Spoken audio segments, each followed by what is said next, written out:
Recording in progress. Sure.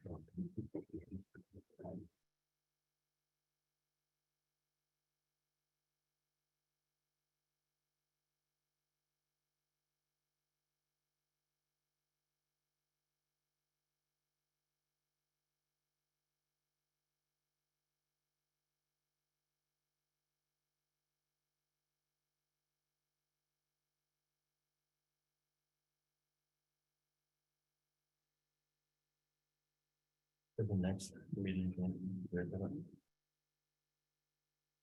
No, we have to decide, because next week's not, you said, so.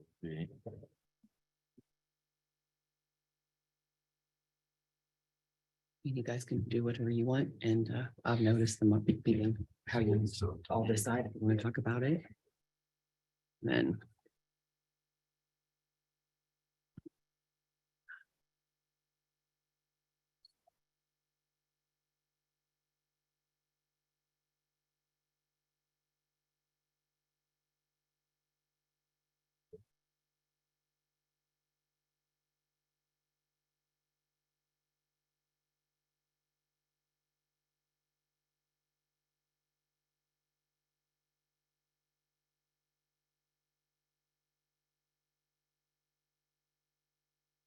We'll get started in just a minute. Does anyone want to volunteer to lead the prayer today?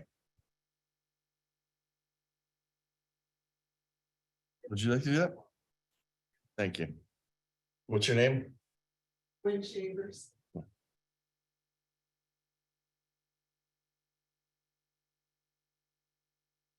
For me? Ready? We're gonna be ready in just a second. Give her one more minute to. It's 10:30. We're not on her door. She's in the hall. Oh, yeah, there we go.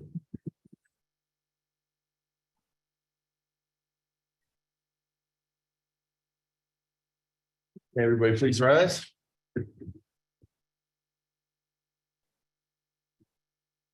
We start with our pledge of allegiance. I pledge allegiance to the flag of the United States of America, to the republic which stands one nation under God, indivisible, with liberty, and justice for all. Okay, Gwen Shavers is going to lead us in prayer today. Heavenly Father, we come before you and we thank you for this day. We thank you that you have blessed us to see another one of your days that you have just given us, Lord. We thank you for our commissioners, our county. We thank you for all those who work so hard to make sure that all things run decently in order. And we ask that this meeting is done decently and in order, Lord, that we are supportive and upholding to one another. And we just ask that you give the commissioners and all those in charge wisdom in all things that they do, your glory. And we ask it in Jesus' name, amen. Thank you. Okay, our next workshop will be Tuesday, June 27th at 10 a.m. And the next regular meeting will be June 28th at 10:30 a.m. in this room. Is that correct? When is our holiday for Juneteenth? That's next week, but I'm out of town. I'm gone next week and so is tomorrow. So no meeting next week. So you're We don't have a canceling. quorum, correct? So it'll be the 27th and 28th. Okay. Madam Hang Clerk? on a second then. And then when's the next one that's supposed to be done at the fairgrounds that we normally do? That's the second week of July. The second week of July. So we'll still have time to make sure that that's journalized, a change of location. Correct, So please make sure that that's on there so that we are doing it compliant. correct. Okay. And we need to decide also, I guess, while we're talking about it, I guess. July 4th is on a Tuesday. So would we have the workshop Wednesday, meeting Thursday? Or would we skip a day as we traditionally have done? After a holiday, when we have it on Mondays, we we did Wednesday, Thursday. After, that is done via journal action every year at the reorganizational meeting. I said it before, I'll So say it we- again, it's okay. posted out there. It's not a decision that you make. It's been made at the beginning of the year at the reorg. So we do it like that says. So what did we do? What, do you know what it is? It is the day, it's moved back a day. Yeah. It's at the commissioner's discretion, though. I mean, if we want to move it, we can move it. Well, we'll look at the journal action out there and see what it is. And when we get to that point, that's a month away. Hey, Madam Clerk. Mr. Cantala Mesa, Here, Ms. Frenchco. Here, Mr. Malloy. Here. Item number 1, to dispense with reading the minutes of the regular meeting dated June 7, 2023, and accept and approve the video recording of the June 7, 2023 Commissioners' regular meeting as the official meeting minutes. motion to approve. Second. Mr. Cantala Mesa, Yes, Mr. Malloy, Yes. Ms. Frenchco. same. Okay, item number 2, to approve the bills. a motion to approve. Second. Mr. Cantala Mesa, Yes, Mr. Malloy, Yes. Ms. Frenchco. Yes. Item number 3, to transfer monies. a motion to approve. Second. Mr. Cantala Mesa, Yes, Mr. Malloy, Yes. Ms. Frenchco. Yes. Item number 4, to approve additional appropriations. motion to approve. Second. Mr. Cantala Mesa, Yes, Mr. Malloy, Yes. Ms. Frenchco.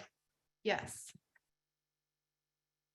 Item number 5, to transfer appropriations. motion to approve. Second. Mr. Cantala, Did we? Yes, we got a response from the treasurer last night or this morning. That was the one. The last one that was waiting. Regarding which event or which item? The treasurer one, there was nothing associated. I don't see anything on here for treasurer on item number 5. Oh. Oh, yeah, this is the one that the domestic relations court where they're the ones who haven't responded, right? yes, ma'am, They have not. you're Okay. correct. Okay. I believe the email asked you to contact the domestic relations directly. And the email sent back from Judge Harwood. I'll call First and the second. roll. Commissioner Cantala Mesa, Yes, Mr. Malloy, Yes. Ms. Frenchco. Only because the domestic relations court doesn't explain, and they should explain their budget transfers. No. Item number 6, to receive the amended certificate of the County Budget Commission, number 10, 2023. motion to approve. Second. Mr. Cantala Mesa, Yes, Mr. Malloy, Yes. Ms. Frenchco. Yes. Item number 7, to receive and place on file the monthly activities report for the Trumbull County Dog Kennel for the month of May 2023. motion to approve. Second. Mr. Cantala Mesa, Yes, Mr. Malloy, Yes. Ms. Frenchco. Yes. Item number 8, to adopt a resolution to change the township lines of Bezetta Township to make said township lines identical in whole or in part with the limits of the city of Cortland, Ohio, to reflect the annexation of approximately 0.9397 acres of land adjacent and contiguous to the city and located in Bezetta Township, which annexation was before the Board of Commissioners and granted on November 16, 2022, duly recorded in Journal Volume 155, page 25199. a motion to approve. Second. Mr. Cantala Mesa, Yes, Mr. Malloy, Yes. Ms. Frenchco. Yes. Item number 9, to grant the special annual supplier fleet permits. That's with R.W. Sidley Incorporated. motion to approve. Second. Mr. Cantala Mesa, Yes, Mr. Malloy, Yes. Ms. Frenchco. Yes. Item number 10, to grant the special hauling permits to haul steel coils on Trumbull County roadways. That's with Jaro Transportation Services Incorporated. a motion to approve. Second. Mr. Cantala Mesa, Yes, Mr. Malloy, Yes. Ms. Frenchco. Yes. Item number 11, to close the road listed, and that's Painesville Warren State Road, CH 206D, located in Southington Township. Closing dates will be Monday, June 12th, 2023 through Friday, August 25th, 2023. Motion to approve. Second. Mr. Cantala Mesa, Yes. Mr. Malloy, Yes. Ms. Frenchco. Yes. Item number 12, to grant the right-of-way permits requested, and that's Cara Buense, Western Reserve Port Authority, Stephen L. Shared, Dominion Energy Ohio, and Dominion Energy Ohio. Motion to approve. Second. Mr. Cantala Mesa, Yes. Mr. Malloy, Yes. Ms. Frenchco. Yes. Item number 13, to authorize the clerk of the Board of Trumbull County Commissioners to advertise for sealed bids for the TRU West Park Avenue, Austintown, Warren Road resurfacing project. The project is being partially funded by an 80% surface transportation block grant obtained through Eastgate Regional Council of Governments. The project consists of the resurfacing of West Park Avenue. No county general revenue funds are required. Motion to approve. Second. Mr. Cantala Mesa, Wanted to just comment that this was designed and inspected in-house, so 80% of the wages that are covered are being covered by the grant. So that's a savings to the people in Trumbull County that would otherwise be paying more. So it's good that they're doing the design work and the inspection in-house. Mr. Cantala Mesa, Yes. Mr. Malloy, Yes. Ms. Frenchco. Yes. Item number 14, to authorize the Trumbull County Engineer to revise the legal weight limit on highway structure listed. And that's the Mecca number 2, SFN 784572. And they're going to rescind that and add the bottom part. Motion to approve. Second.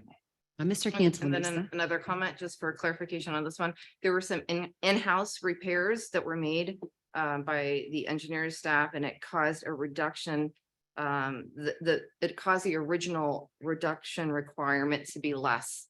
So after the reinspection. Mr. Cantala Mesa, Yes. Mr. Malloy, Yes. Ms. Frenchco. Yes.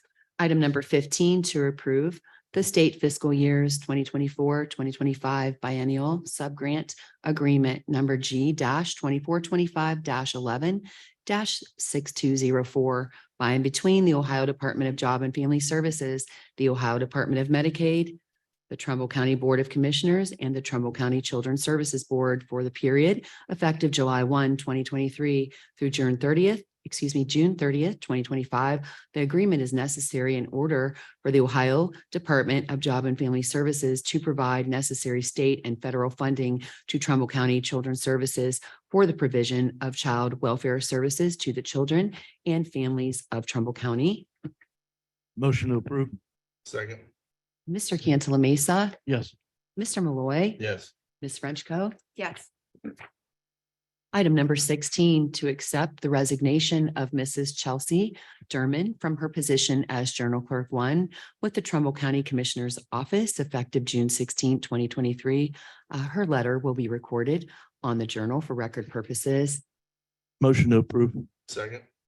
Mr. Cantala Mesa. Discussion. I just wanted to add that I'd like to make sure that that there is an exit interview done that allows for the employee to write up their personal reasons for leaving as well. And I want to say that this has been a long time since I've been here. It's been 2 years. I've been trying very hard to accomplish getting staff to actually put together training manuals and standard operating procedures. It's unfortunate that it's difficult for people to come in and learn work when there's not a training manual. So I think that, I spoke to the assistant clerk, I spoke to the clerk about developing the training manuals while they're actually training new people, because that sounds like the right time to do it. And to the best of my knowledge, that's still not happening. So it would be helpful in retaining employees if they actually had something that they can reference relative to each task that they're performing, instead of just saying, here, this is how you do this, and just being left there without any type of operating procedures, flow chart, or training. And I'd like to urge the board to make sure that we're monitoring the staff to make sure that there's progress on developing training manuals, because it's also very important for succession planning. Mr. Cantala Mesa, Yes. Mr. Malloy. Yes. Ms. Frenchco. Yes.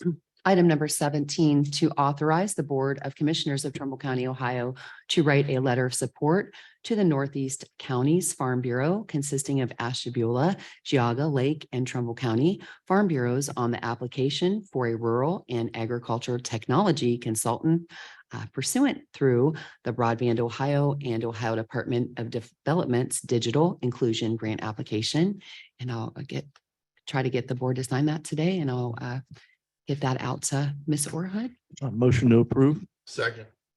Mr. Cantala Mesa, Yes. Mr. Malloy. Yes. Ms. Frenchco. Yes. Okay, item number 18, to authorize the Trumbull County Planning Commission with concurrence from the Trumbull County Sanitary Engineer's Office to accept the irrevocable letter of credit number 443 in lieu of a maintenance bond resolution number 2-2023-9, case P-2023-3, final plat of Forest Hills Estate Plat number 5 and Skyline Lane dedication, section 36, Howland Township, issued by Farmers National Bank. This is for a period of 2 years, starting November 21st, 2022 through November 21st, 2024, in the amount of $7,875 for the water line improvements completed for Forest Hills Plat number 5.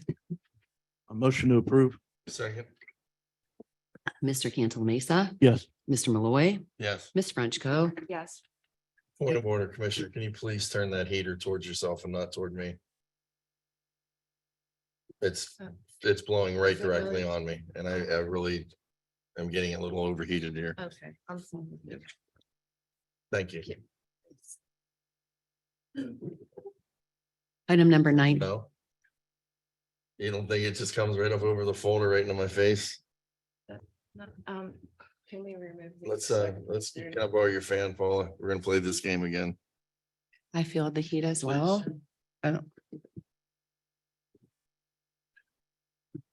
I might have to go sit somewhere else. That's fine. It's absolutely fine. And all it does is blow my hair in my eyes. Number 19. I have a big oscillating one. I'll bring next week and I'll stick it right here if you're gonna. That's fine. Item number 19, to authorize the Trumbull County Planning Commission with concurrence. Paula, that's on your area. Please don't do that. I Please didn't don't touch the participate fan, in ma'am. that. I'm not doing it, ma'am. If you I want do that feel on your you, heat. I put don't it want on. involved Put in that on this you. fan Thank heat you. war. Thank you. Okay.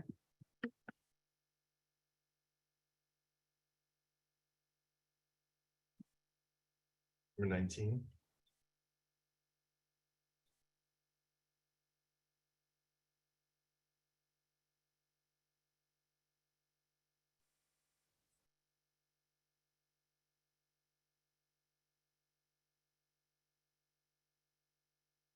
Read this one. Number 19, authorize the Trumbull County Planning Commission with concurrence from the Trumbull County Engineer's Office to accept the irrevocable letter of credit number 444 in lieu of a maintenance bond, resolution number 2-2023-9, case number P 2023-3, final plat of Forest Hills Estate Plat number 5 and Skyline Lane dedication, section 36, Howland Township, issued by Farmers National Bank for a period of 2 years, starting March 2nd, 2023 through March 2nd, 2025, in the amount of $80,000 for roadway and drainage improvements completed for Forest Hills Plat number 5. Motion to approve. Second. Mr. Cantala Mesa, Yes. Mr. Malloy, Yes. Ms. Frenchco. Yes. Item number 20, to authorize the Trumbull County Planning Commission with concurrence from the Trumbull County Engineer's Office to accept the irrevocable letter of credit number 445 in lieu of a performance bond, resolution number 2023-9. This is for case number P 2023-3, final plat of Forest Hills Estates, plat number 5, and Skyline dedication, section 36, Helen Township, issued by Farmers National Bank for uncompleted work valued at $25,000. That's 200% of $12,500 located within Forest Hills, plat number 5.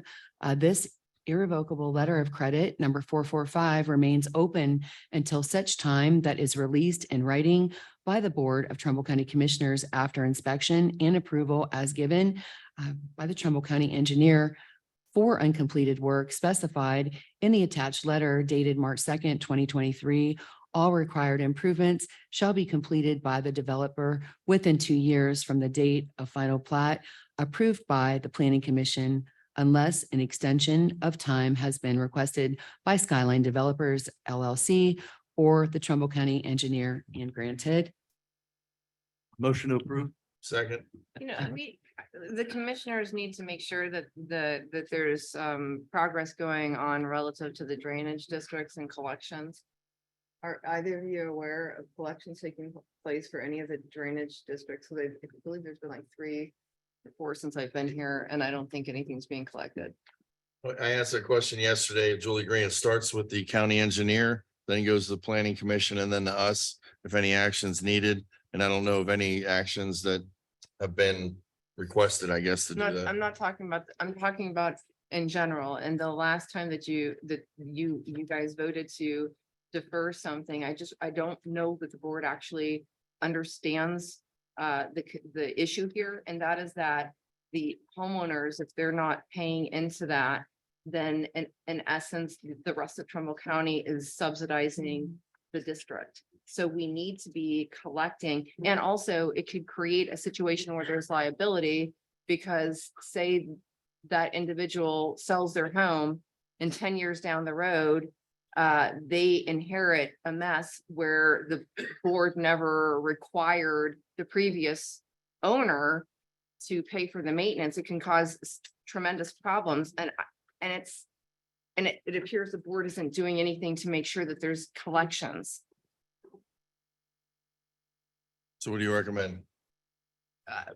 I recommend that we make sure that we're getting a report on the drainage districts that have been developed since I've been here. And even past that, prior to that, and see what the status of collections is. There should be a fund. I believe the auditor might be involved with that because there should be assessments. But we do need to make sure that there are collections being done. And there is no administrator. So the county just tends to wing it. And this is something that's a problem. It's better to have forethought than to have a bunch of angry people showing up mad because the county didn't ensure that something was addressed, 10 years ago. That's been my experience since I've been here. So is it the Trumbull County engineer that does the inspection, or who do you believe does the inspection to notify us of that? You're saying we should do it. Who is the we? Who do you believe is in charge of that within county government? The county is in The charge. county, who in the county? Commissioners are the drainage district. So we go out and inspect them ourselves? Is that what you're No. saying? So who does it? That's what I'm asking. The engineer. The engineer. Okay, so we need to ask the engineer to inspect these and then report back to us whether we need No, action. we need to be collecting. And that's what I mean. I don't think that y'all are clear on the process, and it's really important. I just encourage the board to talk to the engineer to find out find out all the drainage district. The other thing that's kind of improper is the fact that since the drainage district administration falls under the Board of Commissioners, and the commission and the employee that does that is an auditor employee, that's a problem too. So it's my understanding that Jim Masaki was associated with it, but at the same time, he's not our employee. So there's a lot of problems associated with the entire process, and we just need to make sure that we're doing it right. So should we set up a meeting with the engineer to work it out? It would probably be good, because I think that those policies could stand to be updated myself. That we include the engineer, Jim Masaki, and the commissioners to, or if you want me, I'd be happy to do it. on behalf Can of- you reach out to Randy Smith and set up something to figure out what we need to do?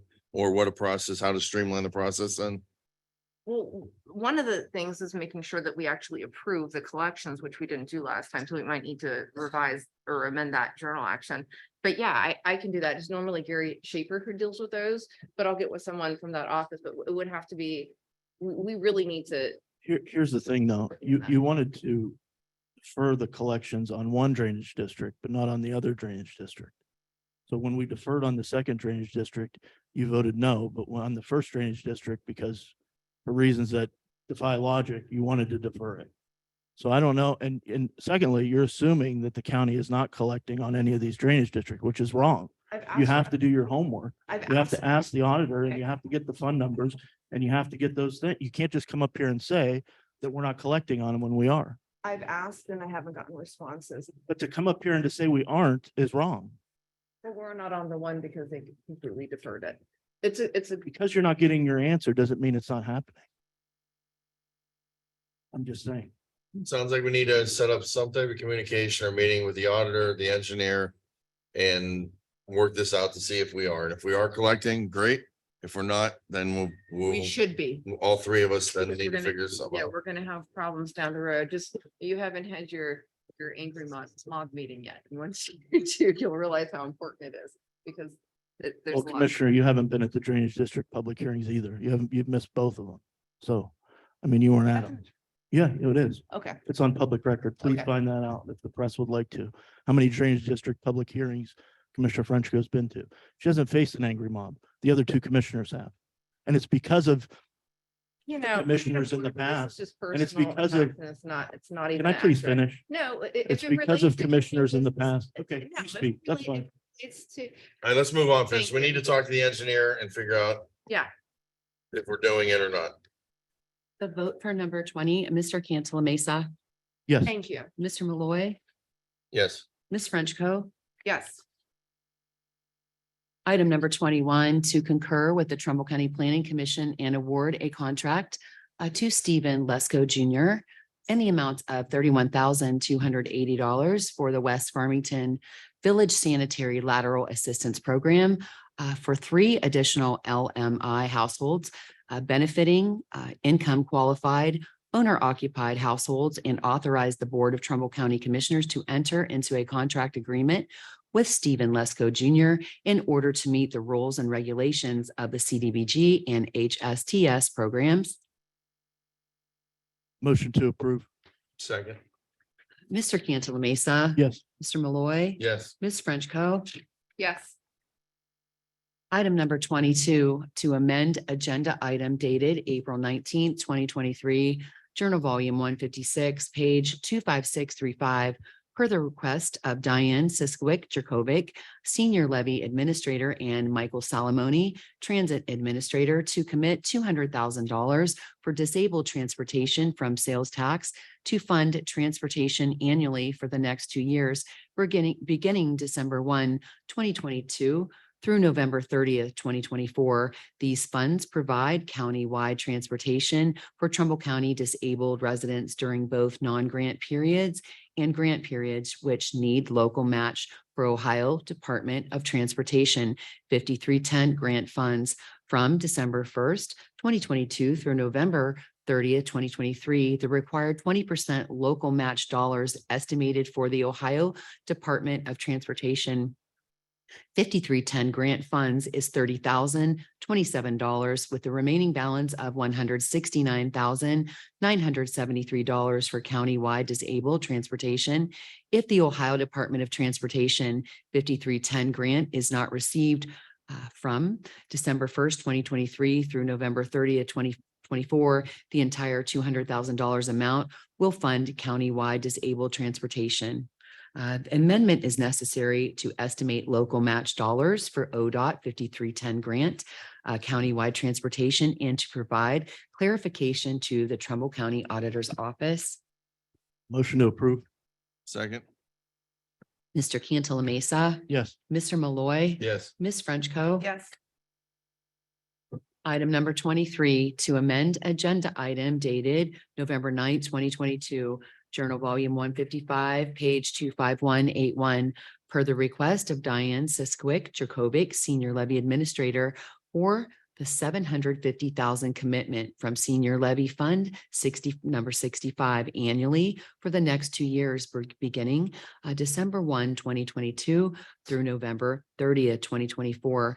These funds support countywide senior transportation for both non-grant periods and grant periods, which need local match for Ohio Department of Transportation 5310 grant funds for December 1st, 2022 through November 30th, 2023. The required 20% local match dollars estimated for the Ohio Department of Transportation 5310 grant funds is $83,986, with the remaining balance $666,014 for countywide senior transportation. If the Ohio Department of Transportation 5310 grant is not received from December 1st, 2023 through November 30th, 2024, the entire $750,000 amount will fund countywide senior transportation. This again, the amendment is necessary to estimate local match dollars for ODOT 5310 grant, countywide transportation,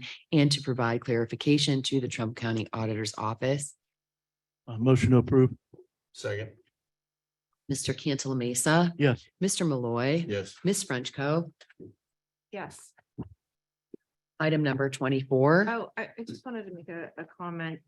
That if this is nothing that we've revisited, I believe, since we've had a new board composition, but I believe it's something that we should, and that would be joining WRTA. Because if we were to join WRTA, then it would allow the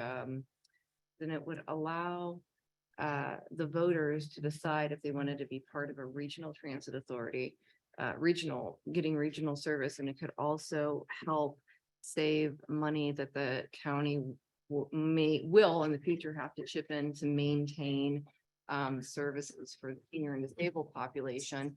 And then at the same time, there'll be an ability to tout that as an economic development tool, which is something that has been missing in Trumbull County for some time and actually came up in DC. So I've been here for 5 months and I've not been reached out to by one single person from WRTA. I've called Dean Harris twice and I got calls back to meet with him. The first week that I was here, that was on the ballot to do that and it was shot down. The second week I was here, it was on the agenda also. And then there was a little presentation given by a lady in the crowd. And that was the last I've heard of it. So I'm nowhere near being able to consider that until we have a meeting or someone educates me on what's going on there. All I see is 4 to 6 buses outside with 3 or 4 people waiting to get on them. And I saw it at Home Road the other day too, a bus I followed in with nobody on the bus at all. And they are making their way through the county with, seems like just excessive abuse with the size of the bus, when maybe they could downsize or something to be more eco-friendly, I guess, instead of having the buses all over town with nobody on them. do you know who's paying for that? Do you know when it stopped? It doesn't matter who's paying for it. It's still a waste of resources. No, I'm just saying, are you aware that it's anticipated to stop? Mr. President, this doesn't have to deal with the agenda item. Can we move on, please? Yeah, we would need some special meetings on that or something if you're gonna ask me to consider something like that, because There's it's not been an issue at all since I've been here. It is a major, what's going to happen, and this relates exactly to these agenda items, is they're going to be in a situation because the cost of transportation for the seniors and disabled is so high. What's going to happen in the near future, and if you speak to senior levy or the Board of Developmental Disabilities, they are going to, it's like 5 or 10 years out. The cost of maintaining the transportation is the highest cost for those tax levies. And that is funded with a property tax, 100% property tax. So what will happen in the future is those two entities will want to increase their levy amounts, which would be a property tax increase, in order to maintain basic services. But joining WRTA would prevent, if it were passed by the voters, would prevent the property tax increase, and it would also provide an economic developmental. So it's just forethought, because regardless of what you see on the buses, that's money that would then be going to help seniors and disabled populations as well, instead of increasing our property taxes and using anything from. But you're leaving out one key part here. You're talking about a $7 million increase in the sales tax. Yeah. In order to do that. Yeah, This money isn't just pie in the sky or falls that- out of the sky. We'd have to go to the people and say, we need to increase your sales. No, that wouldn't be us. We would just be. But for us putting it on the No. ballot, we're concurring wouldn't be that we putting- need to be, No, that it that's- needs to be us. And that's- you're advocating for it right now. That's not correct. That would be. Yes, us- you are. that You're would be- advocating That for would it. be us joining. And then once the Board of Commissioners would join, then WRTA would take it to the voters to decide.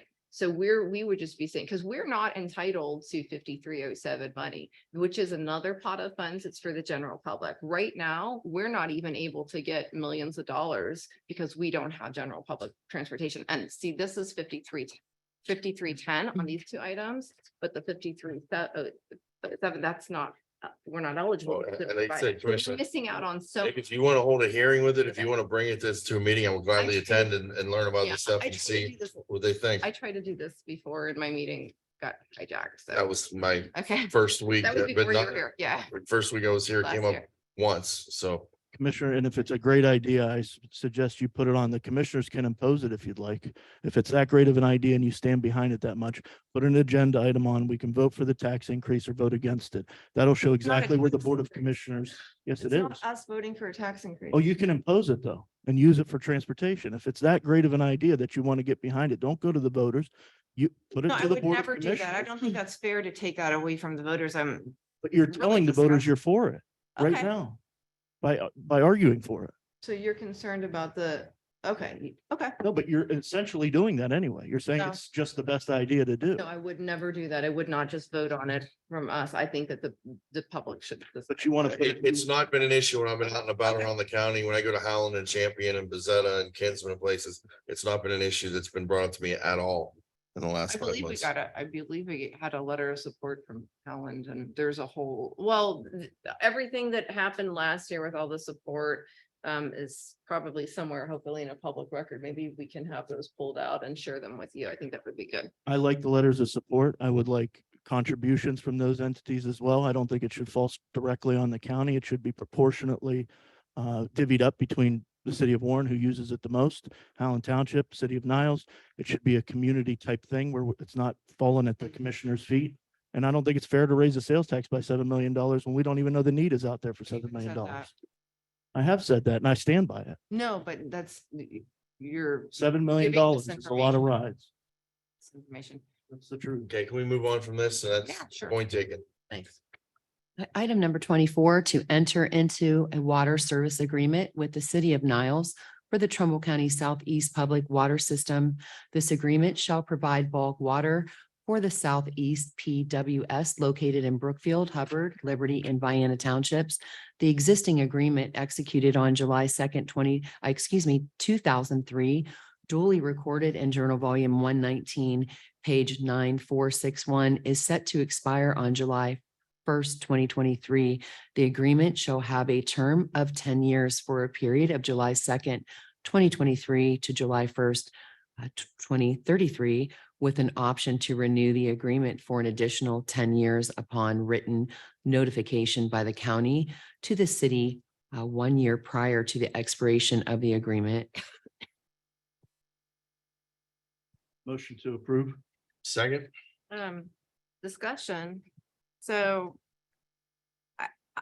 I have not received, this is a contract for 10 years that's increasing the costs to people in the community, and I didn't receive this until yesterday. Is there a reason for that?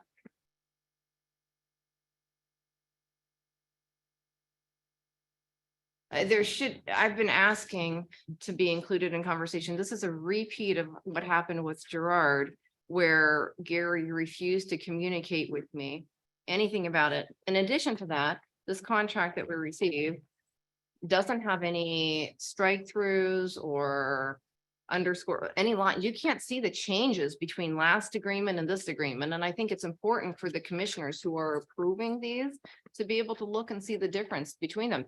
And then also, if there were comments from the prosecutor's office, why don't we even have a copy of that one? All I have is what you want us to pass. There was no discussion with the Board of Commissioners prior to this. And I have asked in the past that you provide information to me related to the negotiations, the previous contracts, the changes. I got nothing. I'd just like to say that the talks between Trumbull County and MVSD have been ongoing for some time, Commissioner. You knew that those negotiations were happening. It was talked about at several public meetings. Gary, did you want to discuss that a little bit? This is Gary Newbrough, Trumbull County Sanitary Engineer. Yes, we have been working with the city of Niles on this agreement, negotiating for approximately the last 6 to 9 months. Niles increased, well, they used to have a tiered system for billing water. They'd have a certain rate up to a certain gallons, and after that, it changes to a different rate. They went to a 1-tier system and increased their inside rate to a flat $4.62 per 1,000 gallons. So we knew that their rates were going to increase as we went into this negotiation. And we were able to negotiate it to get 88% of their inside rate, which to us, after negotiating with Niles, we thought that was a fair and reasonable amount. So our inside rate, our tiered rate, it averaged $3.56 per 1,000 for 2022. And based on 2022 flows and 88% of the 462, that rate is increased to $4.06 per 1,000. So we will be paying $4.06 per 1,000 as opposed to the previous $3.56 per 1,000. And as a result, it looks like the Southeast Water District is going to have a total increase in the annual bill of around $130,000. And City of Niles is experiencing the same things that the county has regarding inflation, cost of materials, just general increase in the cost for operation and maintenance of public water systems. Over a 20-year period. Yeah, well, this is a 10-year. Or 10-year, We're doing a 10-year, yes. So they have to stay fixed to this rate unless they raise their inside rate themselves. So it's not only the county that has seen a raise and increase, it is also the citizens of Niles have also seen a raise and increase, and this is just our portion of that rate increase. And I have met with Gary on this a couple of times. I do have a letter from the prosecutor that Gary did present, Yeah. where the prosecutor did review it, that say he signed off on it, he agrees with it. And I've had probably 6 meetings with Gary regarding the water districts and the reasoning behind why we have to, or how we're going to absorb any increases that are given to us by the provider. We can't control what they charge for the price of water. And over 10-year time, there is inflation with stuff. And I feel that that slight increase that we're going up to over 10 years is a pretty good deal. And I commend you for working the 88% rate and negotiating back and forth, because before that it was higher. Yes, And you negotiate on behalf of the initially, the citizens. numbers now proposed initially were much higher than this. And we were able to negotiate it down to 88% of the inside rate. And when we look at what we're paying compared to other communities of our size, this is a pretty fair deal. And it's something we've had a long standing relationship with MVSD and with the city of Niles with this, that I think this is a fair deal. Yes, For I both do too. sides. So the previous contract and the notes that were written by the prosecutor's office, I don't have a copy of those. All right, the prosecutors have been involved. As a matter of fact, that's what the delay was here for the past, I want to say 6 weeks of it. No, I'm not asking Just about the polishing the prosecutor. language. The prosecutors have said that they will sign the agreement also, so. Why? The it should prosecutors be have shared with pre-approved us. this. This is a major We're not the prosecutor's office. It does, no, we're the commissioners. We're the executive body that makes the decisions that affect everyone's rates. And we don't need to find out the final version of the contract the day before we vote on it. And we should be provided as an automatic courtesy, the comments from the prosecutor's office. Did you go and get another attorney that specializes in annexation to No, review it? no. No? Wasn't that requested? They didn't request it. They said, well, you may want to have a annexation attorney look this over. But So the prosecutor's office said, I recommend, they didn't, they said, yes, recommend. I recommend that the terms of the same be reviewed by legal counsel that has the sole focus of his, her practice and annexation. He recommended it. Yes, Did you do that?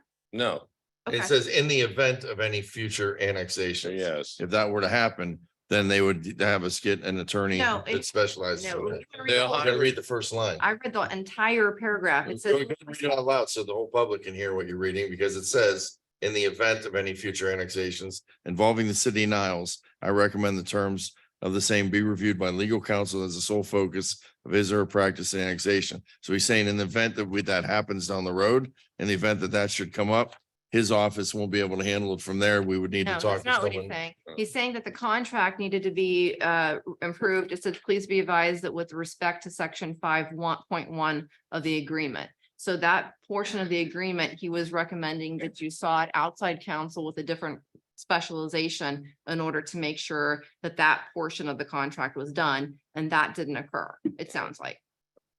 All right, well, our sanitary attorney looked at it and he was fine with the Is- language. So he's a, And so was the city of Niles. your sanitary attorney, are you talking about Matt Blair? So he's a what, I don't, he said he doesn't know of such a thing as an annexation attorney, that there I is do. no such thing. I do, Oh, okay.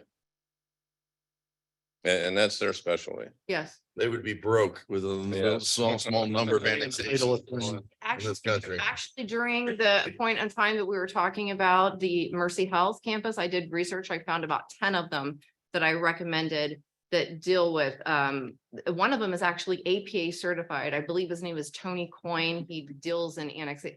There are so many attorneys that deal with annexations. It's foolish to say that you're going to use primarily a medical malpractice attorney to say. This isn't even saying we need one right now at this time anyway. Why pay for someone we don't need? Yeah, and the Ohio revised My code. back's hurting. I'm not going to a Yeah, foot doctor. Ohio revised That's code, what the county does okay, the Ohio revised with the code, sanitary council. the Ohio revised code, section 6117. There are sections in there involving annexation in water districts. So it's clearly defined on what the rights are of the city, the county. If the city does annex a portion of the properties that these lines service, then the city must pay back to the county that percentage of any debt that is on that system. So right now, we do have a debt for the Southeast Water District, OPWC, with a 20-year loan taken out, and I think about 2005, 2006. So we still have a couple years on that loan. We would take that footage of water line as compared to the entire system that was in that project. Figure out what the payoff is on that portion, and the city would owe the county that sort of money. But if they annex in, then the Ohio revised code says that the city also takes operation and maintenance and ownership of the lines that will be inside the new city boundaries. And that's basically what was reiterated in the agreement. And but I'm sure there have been cases relative to that create new case law, which is why finding an attorney who actually specializes in that would be wise. But who am I, just a commissioner, to actually I think it'd be all of that? an abuse, a waste of taxpayer dollars And at this point. that was my Okay, thoughts. so too. we should not take the prosecutor's advice. Okay. Prosecutor saying down the road, that's the way I'm viewing it. And I'm gonna stick Right. to my guns on that, that if this should come up, we might want to refer to someone more specialized No, this than a relates- prosecutor this deals with relates to the many contract, issues. though. Yeah, To a section in the agreement. So, and then the other, so basically, I just want to put it out there that there was no communication between Gary Newbrow and the Board of Commissioners as a whole, not between me and How him. can we do it as a whole? He comes to public I- meetings every Tuesday that you're not at. talking. I mean, is he supposed to, how's he supposed to get us three together? Done. So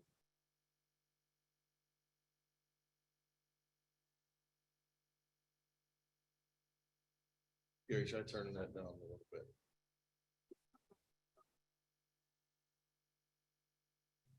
yeah, it's Gary's. Turn it off. There you go. Something happened there. Okay, can you still hear me? Okay. Yeah.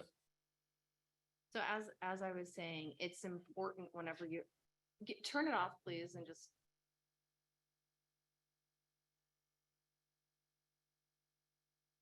Probably someone in the office. Gonna blame it on somebody else. It's gotta be someone to blame. I mean, It's not her, so it's Like, gonna be someone to blame. there was someone in here who used to turn the microphones down, whatever. Up and down. Probably intentional, just to mess up your speech. And this one's off.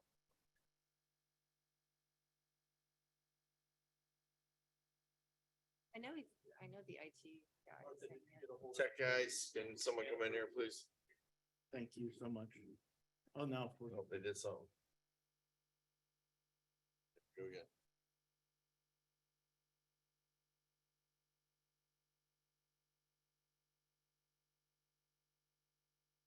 Turn it off.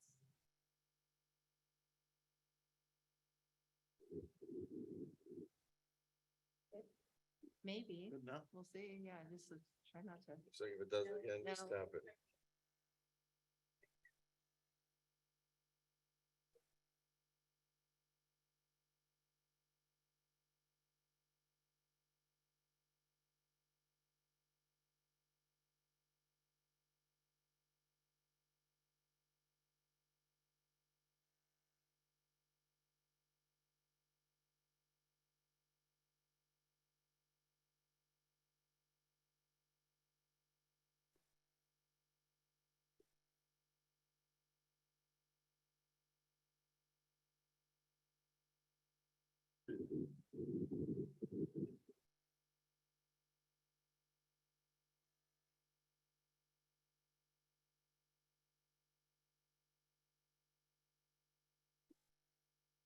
Okay, seems like they got it there. Okay. Yeah.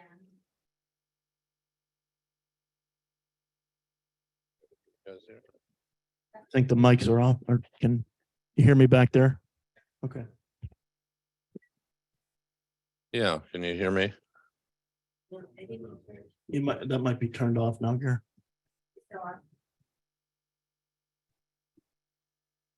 They probably turned it down.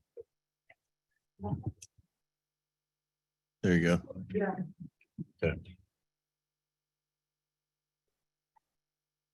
Okay. So no one received any communication via email relative to updates with the negotiations.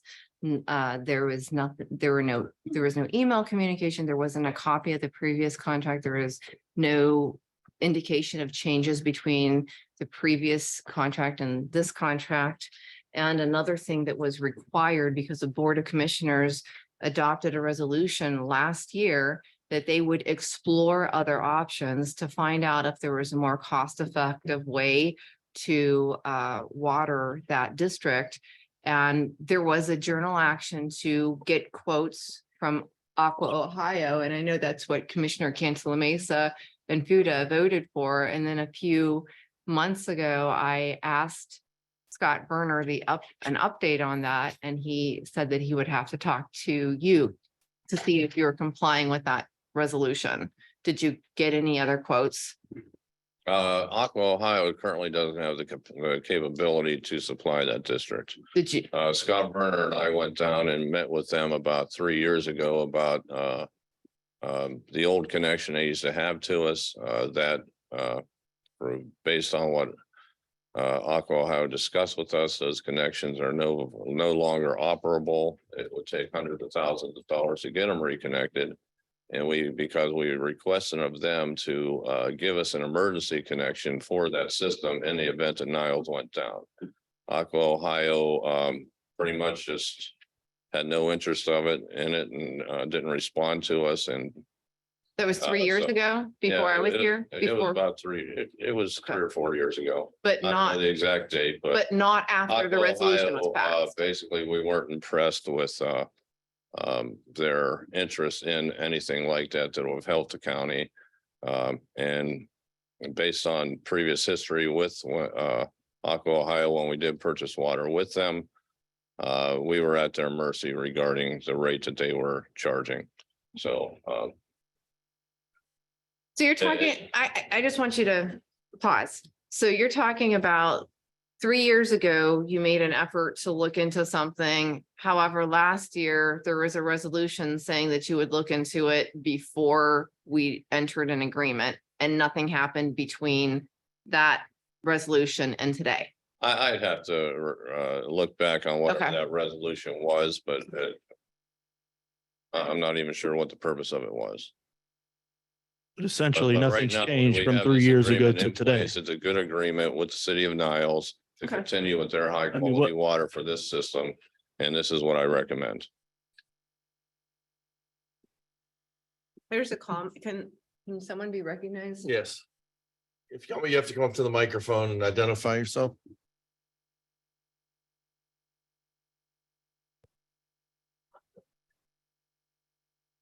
Darlene St. George, Howland Township. I commend Gary on negotiating a good rate for the water.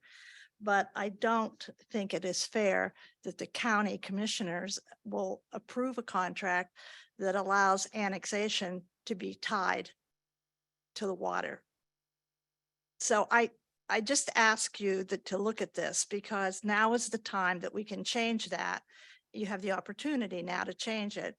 And, while I appreciate the low rates, I'm not appreciative of the fact that they can still tie annexation to this, to a service that the county provides and signs a contract for.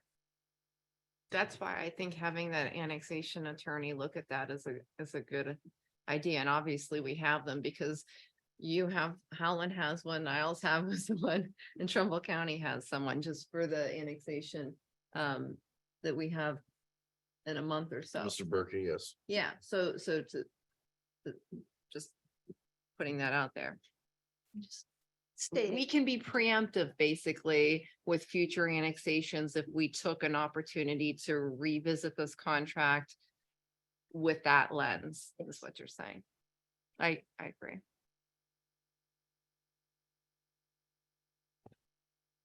I'd like to make. I guess we'll I'd decide like to on make it- annexations when annexations come before us. Yes. And that's like, let's debate all annexation right now on a contract first and say we can't do it, or we won't do it, or we will do it. That's actually without that's having- actually not what she's saying. See, I'm not asking that you debate. I'm certainly not putting annexation out here for you to debate. I'm just asking for you to put annexation in your public utilities. That's partly what they're using now. They're not using they hold just us captive with annexation, that. they're using their public utilities against us. So I'm asking you to say, you can't mix it up. In essence, we have an opportunity by modifying the language in the agreement to protect the townships from potential annexation. Because of the hostage, Not they're even holding, protect the well, township. they're held hostage You're not sometimes. mixing it up. Okay, You're just using the opportunity to say no annexation tied to water. yes, because it's like, that's how they hold them hostage. Sometimes, We could get water from, you could go get water from Warren and there's no annexation. I understand that. But we're taking, I don't see where the two still mix in with this, because there isn't gonna be this. They can propose whatever they want with their water, with utilities, whatever, till it comes to us. We're gonna be the ultimate decision on whether they do it or not, whether they take the water or not, correct? No. So they can take the water without without us allowing them Yes. annexation. Yep. Okay. I'd make a motion, I'm gonna make a motion to table this agreement and see if we can't look into what the Howland Township's asking us to look into before we agree, and then take that prosecutor's advice and try to work that in there. That's my motion.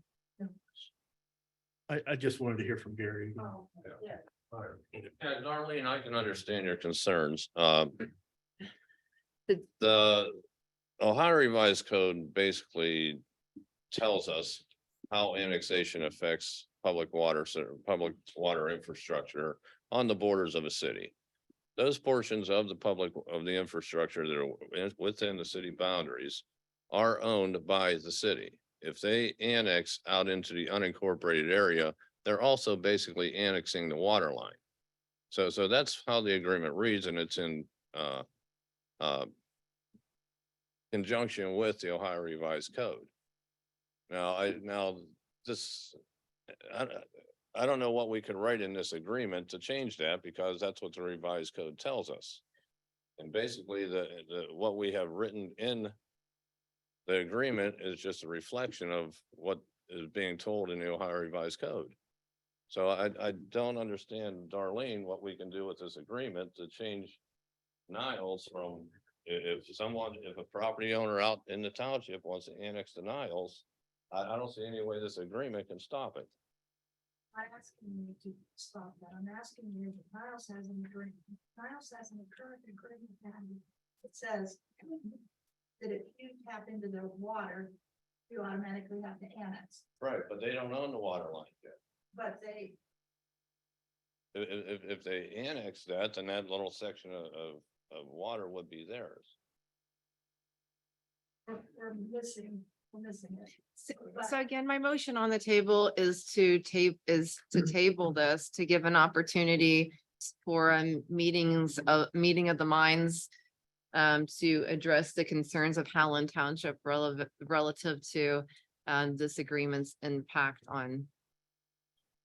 I think there's separate entire issues, and the way Gary negotiated the water rates with Niles as it is, to go back into this and add that type of stuff. He's our department head. I trust what he's saying with this stuff. You know, we gotta follow his lead on it. He's a water professional. We're mixing politics into this thing, and I don't want to do that with the citizens' water rates. It's not about politics. It's about the city has a mayor. The townships look to the commissioners to make decisions that are important, they consider their interest. And that's something that I'm saying, that this agreement could be modified to address some concerns that I don't think that Gary is getting right now.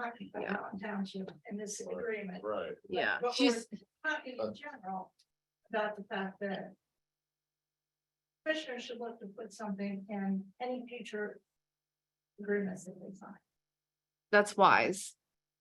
Darlene, I just, I'm That's like the commissioner it's saying, we're like- gonna ban annexation across the county nationwide and all of our rules and regulations that we do. True. Well, what it seems like is, it's being proposed that we try to use this water agreement to say, Niles, we're not gonna buy your water if you are considering annexation of anything.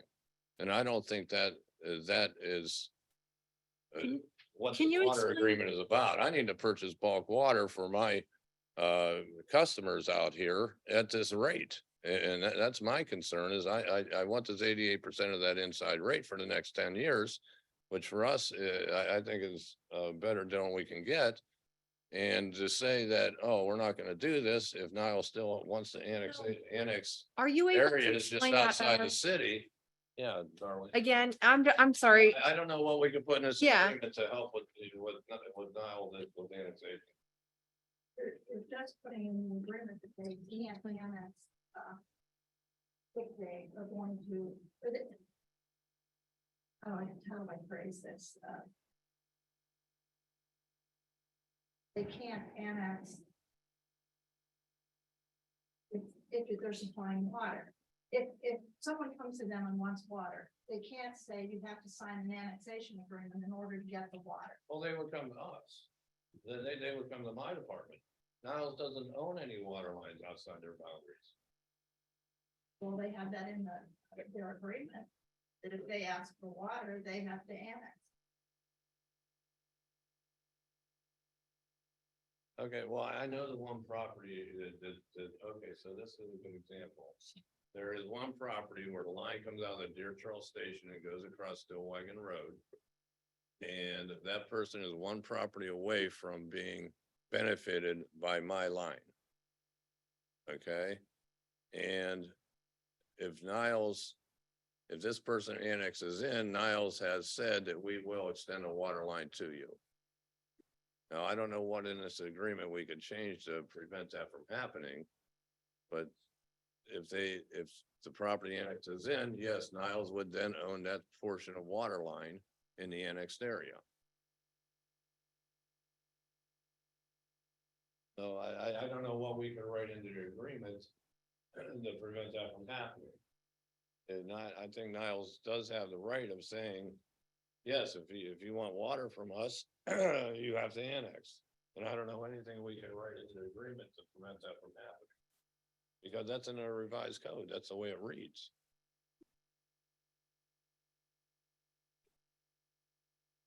I gotta agree with that.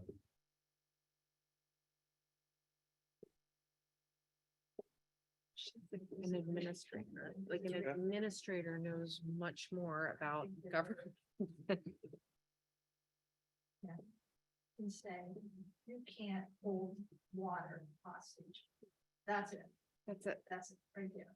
You're holding water hostage.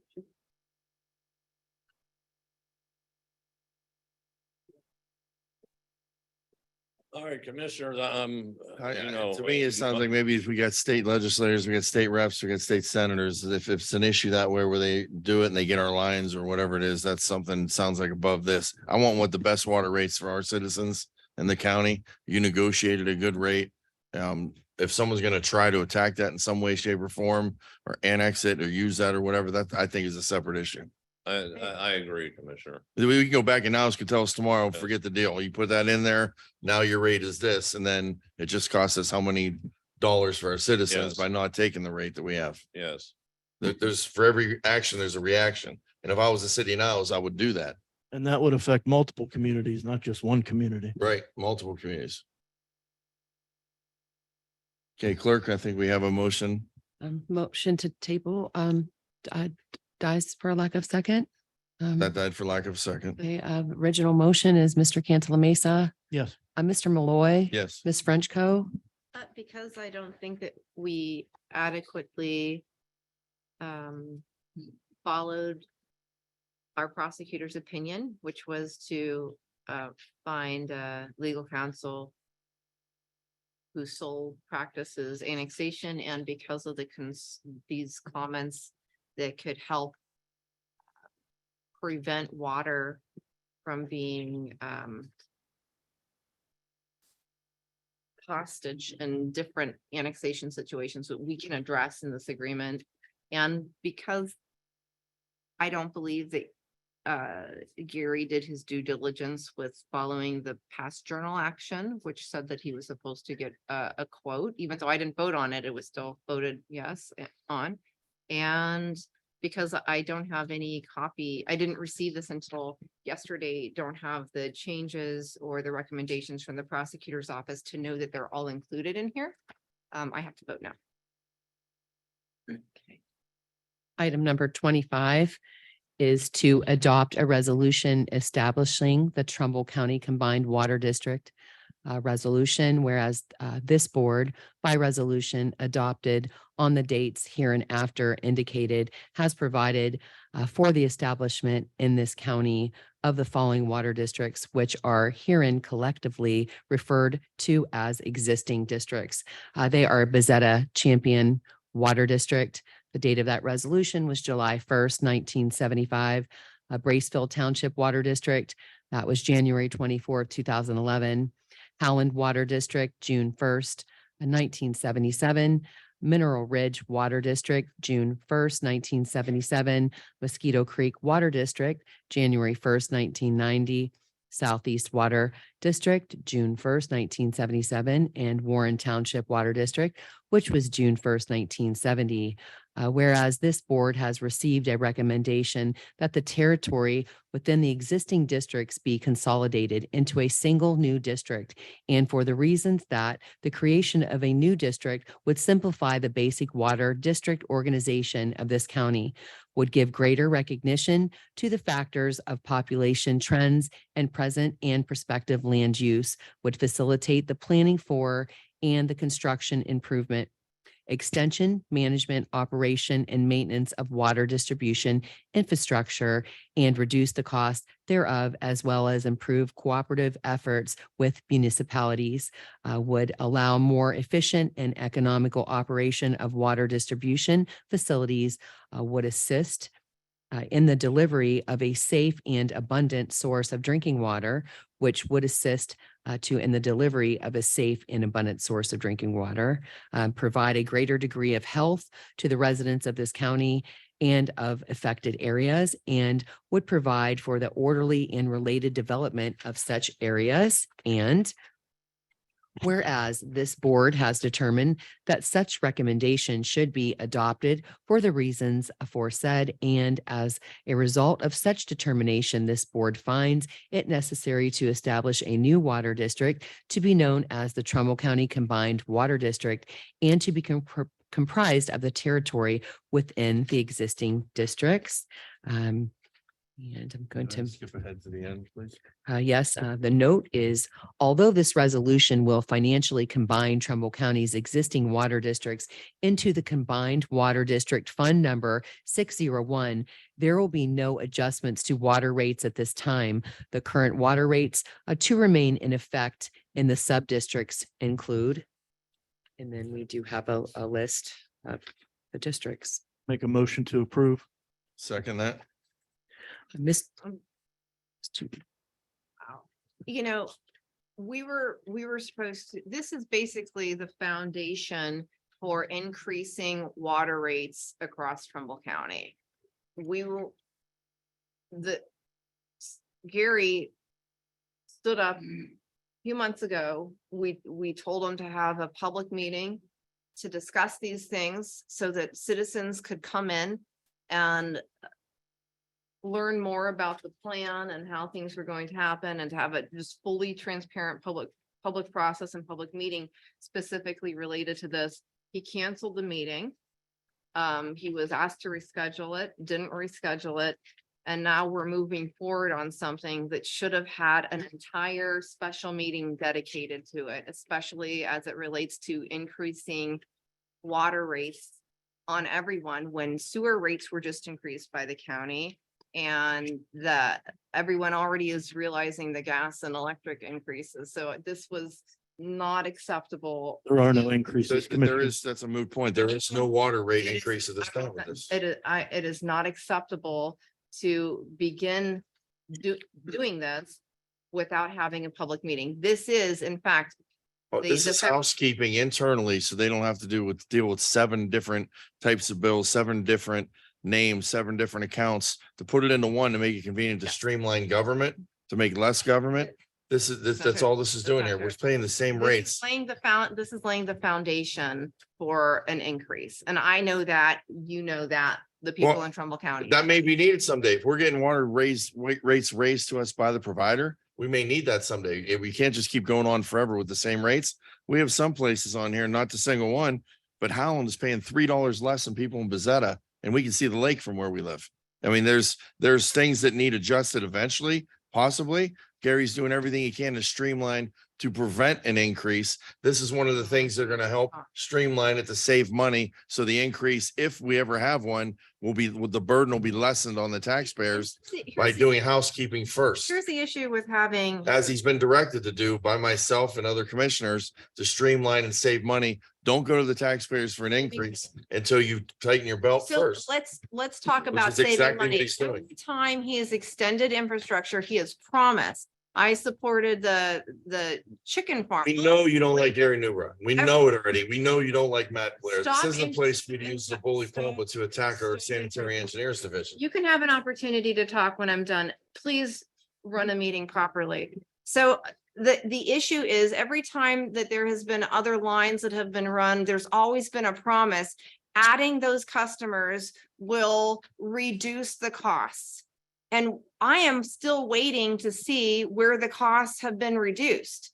Instead, there's been a study commissioned to justify increasing the rates rather than us asking for the outcome, which was a reduction of costs. That's how we sold so many of these projects to the community and to us by promising How many us. times have the rates been increased since you've been here? I don't think you understand. I'm not being rude. or You're anything, but acting on the hypotheticals. How do you know It's- rates aren't gonna go down it's for some not- communities? Ultimately, down the road, after he saves money. Did you read the study? I've read everything that he has. I've been meeting with him on this since day one when I got here. Yeah. The water stuff has been one of my main things that I've concentrated on. Gary knows at least once a week, we talk about this and how are we going to save money to not have to increase rates? You weren't part of any of those meetings. You're hypothetical here, trying to scare people that rates are going to be increased. We're coming. He's doing this to sneak something in the back door. It's not happening. No, it absolutely is what his intention is.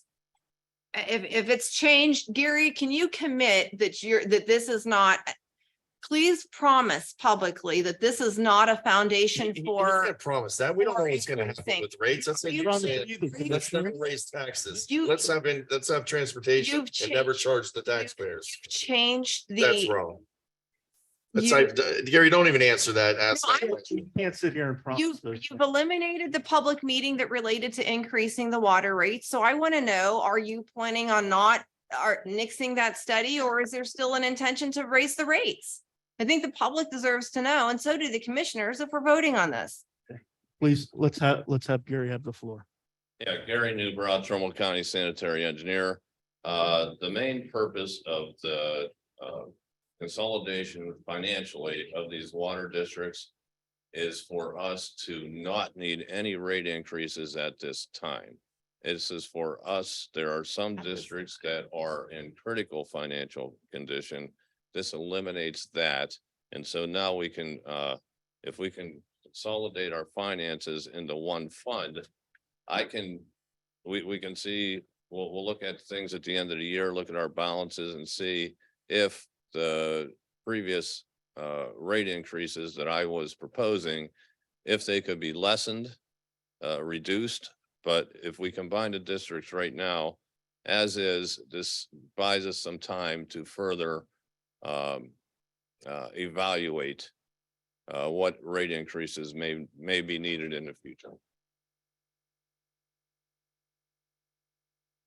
There was talk of a meeting too, and I talked to you personally, Gary, and said, we're not gonna raise rates right now. You're gonna tighten your belt first. Yes. And this was in Well, response we need this. somewhat to that, at Yes. least. I would hope that it is somewhat to that. But I've seen the moves along. I've had the conversations where the sanitary engineers is tightening their belts, their belt, so that we don't have to go to the taxpayers and do that, which none of us want to raise taxes. Yes. None of us want to raise rates. I surely don't. Yes. So if you can thin the fat and not have to print 7 different types of paper and 7 different bills and streamline it into one to save costs, how is that bad? Streamlining government. Yes. Okay, so what about the other communities? Is there an adverse? I spoke with other people in townships that are paying more and they have well-performing districts that is then going to take away from what could benefit them because they're in essence going to be subsidizing the ones that are in financial distress. And some of this resulted from poor planning when you're making a face. Right. I have no poor planning with anything. Oh, you have no poor planning. No, no, Okay. ma'am.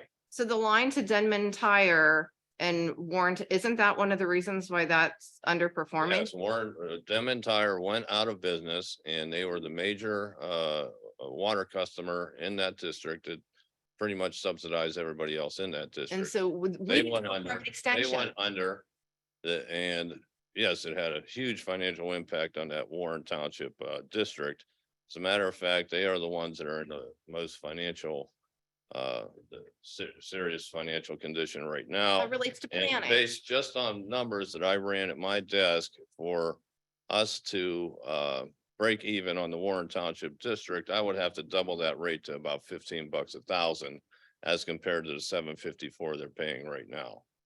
Now, the alternative to that is we financially consolidate these districts right now so we can avoid that outcome of doubling the rates of some of one of our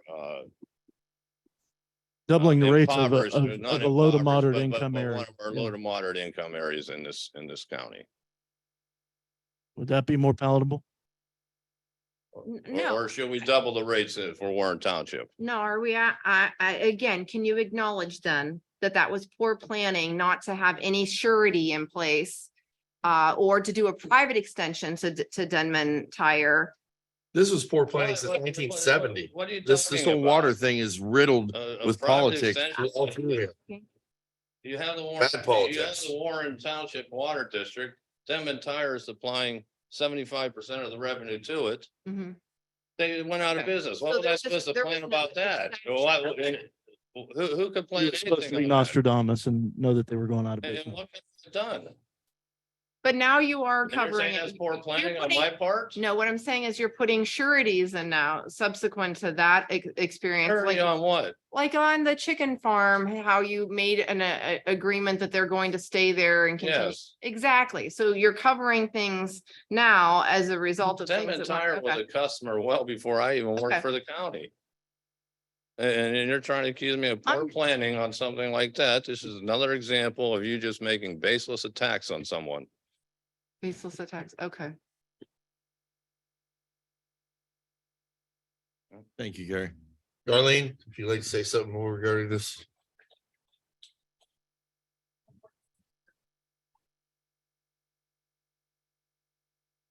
No, I know Gary said that there'll be no immediate raises to the rates, but I have one concern. When you consolidate the area, you have that checked out legally, can you each district pay different rates into once it's. Yes, Yes. I actually asked a follow-up question yesterday because there was a prosecutor's opinion that lacked clarity relative to exactly that, because so I asked a question last night. I called. Again, we don't get our agenda items until the day before, which is unfortunate, but I called and the lady in the prosecutor's office sent a follow-up email clarifying that this is permissible. I have a letter here from the prosecutor. It's confidential unless released by a majority of the board that states the prosecutor's opinion. Fine with it. I'd like consensus from our board to be able to release this to the Sure. public and the media and anyone that wants to see the prosecutor's opinion. Can Absolutely. I get a second on that, Mauro? Yes, second. Are you okay with that? Yeah. Just, At okay. the end of the day, the water districts are under the commissioner's authority. That's what it comes down to. And we get to make the decisions are both administrative and political. And it seems like you said, when you look at these districts and I study the history of why we have 7 water districts. I mean, make no bones about it. This is all political. Water is money and water is politics when it comes to this. And since 1977, we've been jockeying around these water districts and negotiating deals where, like I said, some communities are paying almost double of other communities. Why is that? Politics clearly comes into play when you look at where the population base is and where the commissioners lived at that time. This goes all the way back to the 70s when this started. This isn't something that started now. And again, I commend Gary for cleaning this stuff up, removing the politics, not caring who was a commissioner from where and what district they represented and where they lived and what city they were in or what municipality when these rates were adjusted. Clearly, there's some rates that are on here where people are paying more because someone else was protecting a lower rate for someone that politically they wanted to protect. And I gotta believe that this is gonna help clear that up so we don't have that in the future.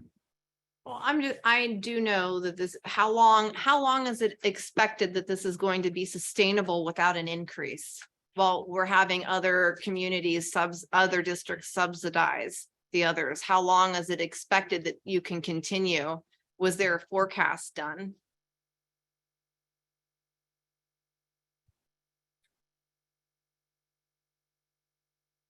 Commissioner, when I met with Commissioner Malloy about this, what we agreed to was that if we can financially consolidate these districts at the moment, that we will look at the year-end numbers and see where they come in and see if there are any adjustments to a proposed rate increase. Has there been a projection done? Forecast, a financial forecast to show, Yes, that's what the rate study was. no, that was the rate study. Yes, I'm and that's a talking about, forecast. this is a different proposal than the rate study. I'm asking you if consolidating them I'm not provided with any type of forecast that shows how long this can sustain itself with the subsidizing. We'll be able to zero in on that more when we get the year-end numbers. So no forecasting, just. I waiting can to tell see. you that, this combined water district, it will be losing money. Gonna be losing money. It's going to be losing money and because we can't break even with the rates where they're at. And it will need an adjustment and we will see how much that adjustment is required. But we have to look at the year-end numbers. For the moment, let's consolidate the districts so that Warren Township, Mosquito Creek districts, they don't go into the red. I'd also like to say, since I started, I've also thought it was important that we have a performance audit to show how we can save money in the county before we end up in situations like this where we're going to be losing money. And that starts internally, starts with staff issues.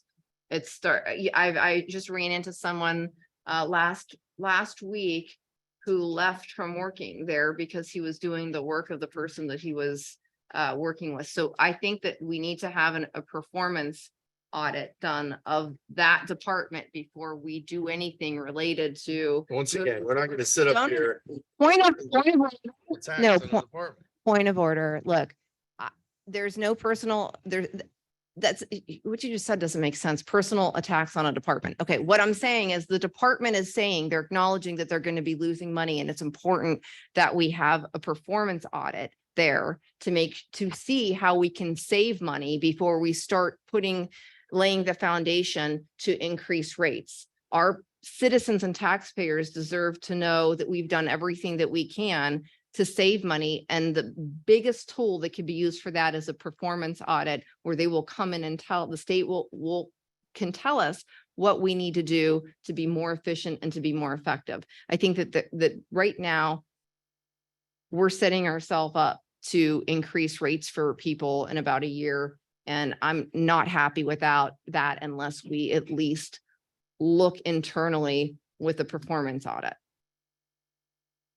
All right, so anyway, I would love more than anything if everything costs the same as it did in 2015. Yeah. I think we all would. Yes. It's not about We're that. going on 9 years past that. We've seen ring increases in pretty much everything. The price of vehicles, the price of gas, the price of a lot of stuff. So it's irresponsible to think we'll never have to raise rates on anything here in the county. We either need to cut back and thin government. or we Yes. Need to raise rates. Yes, that's what we need to do. And that's what a performance, So that's what a let's streamline performance, Some departments into one. that's what a Streamline- performance audit will actually accomplish. A performance audit is done by the state. They will let us. That will help us. Go I ahead and mean, ask for yeah, performance on it. That would be fine. If you can get state to do one, well, that would be great. I mentioned it at another meeting and okay, fine. We'll send Commissioner, that in as just, a, for the record, our average rate, if you look through that chart, there is about $8.37 per 1,000 gallons. And of that $8.37, figures back at my desk, but over $4.50 of that is for bulk water itself. We don't produce our own water. So out of the $8.37, over $4.50 of that is to just purchase bulk water. The county is able to run 7 districts on less than $4 per 1,000. It comes out to $3 and I want to say 50 cents per 1,000. Unheard of. Yes, and if somebody can beat that efficiency, I challenge them to do it. Running 7 water districts with over 11,000 customers, when our the money we have to work with after you take away the bulk water purchase. We pay for is the around pipes, we $3 to pay for the labor, $3.50 we pay for the per vehicles. 1,000. I challenge anyone to try to For beat people, that. two people to do one job too. We pay for people not to be there. We pay for benefits for people who shouldn't be working. Yeah. Okay. Where are we at with The that? vote for number 25 is Mr. Cantala Mesa, Yes. Mr. Malloy, Yes. Ms. Frenchco. Only because it just came to me yesterday and I believe that it lacked transparency and that we should have had that public meeting shouldn't have been canceled by the director and no. Item number 26, to establish the creation of the Trumbull County Combined Water District Fund, known as Fund 601, for use by the Trumbull County Sanitary Engineers Department. Motion to approve? Second. Mr. Cantala Mesa, Yes. Mr. Malloy, Yes. Ms. Frenchco. For the same reasons, no. And and for the fact that there was no forecast done to see how long the well-performing districts can subsidize lower. We should know these things and have information on them before we vote on them. Item number 27, to enter into a lease agreement between the city of Warren and the Board of Commissioners of Trumbull County. This is to allow for the Trumbull County Veterans Service Commission to provide for long-term care of the property. Whereas the city of Warren, Ohio owns and manages the described premises contained in Exhibit A to the agreement and is desired in the interest of securing the maximum use and enjoyment of the facility in the city of Warren, Ohio, that the described premises be operated by Trumbull County. It is also deemed to be in the best interest of the public that the county assume and carry on the maintenance and operations of the described premises described in Exhibit A. Motion to approve? Second. Mr. Cantala Mesa, Yes. Mr. Malloy. I wanted Yes, to and discuss I'd something like real quick. discussion. Yeah, this is the critical part, I thought, in that letter from the Veteran Service Commission was about providing attentive care. And I'm very happy that we're able to do that so that we can have people stepping up to take care of that property. And it was added to the agenda, correct? Some kind of note so the public knows what this is about. Yes, it's. Okay. That's right. Okay. good. Veterans Park Memorial. Yeah, it wasn't on yesterday's agenda. And I commend Herman and for stepping forward on this. This is something that is one of our treasures. It's something we should be proud of for all veterans to see. And I know having our veteran services and having our maintenance department watching over it and taking care of it, we'll never have an issue as far as cleanliness, accessibility, or that place will always be treated with honor and pride from our Yeah. employees. Okay, call the vote for that. Mr. Cantala Mesa. Yes. Mr. Malloy. Yes. Ms. Frenchco. Yes, and I'd like to make a motion from the floor just because this brought something to mind for me. I'd like to make a motion to get a title search of our courthouse square. Public record, isn't it? You have to have it doesn't cost much. We could probably have Berkey do it. But there is no, I contacted, can someone second it for discussion at least? Second. Okay, we don't have any information about our courthouse square. I've received some complaints about the courthouse. And when I call the prosecutor's office to find out who owns it, because it's our county seat and the county maintenance does a certain part of it and the city does another part of it. There was some discussion over who's responsible for maintaining it. We There's own the there's actual. there's a lot of debate or legend over, okay, do we own the footprints? But then why does the county, the footprint of the courthouse? And someone said that the rest of the square was deeded to the city of Warren. The county maintenance maintains one part, city does another. And in some cases, it kind of makes us look bad as commissioners because they see the county courthouse and then they know it's the county seat. And then they see that there's just dirt and there's no grass and it's poorly maintained. And then I'm getting at times complaints about that. And I don't have anything that shows who definitively owns it. And I think a title search would be important for us because it looks bad on the other side. Very bad, there's dirt. My opinion is, why would we have to pay someone to do that? We have a county recorder that works for the county. Why can't we ask Mr. Littell and his staff to do that? Okay. Because they would help. If you can They get would him help to, that too. if you can get him to do that, that would be We great. don't need to get anybody to do it. The county owns Oh. the actual building and Can we the see that? immediate perimeter, and the city maintains and owns the actual park area. Okay, so I asked for that, what you just said. I've heard that, but I've heard other things also like like there might be a That's maintenance. the agreement. truth, but you Okay, can. so I I actually, will ask I can't recorder believe you've Littell been here 2 years. So I don't know if you- so I asked. assist in this. So I asked the prosecutor's office to provide evidence of what Commissioner Cantala Mesa just said, and he said, no, the only way we can really find out is through a title search. And I even mentioned the same thing about maybe someone else could do that, but I don't think staff does that type of thing.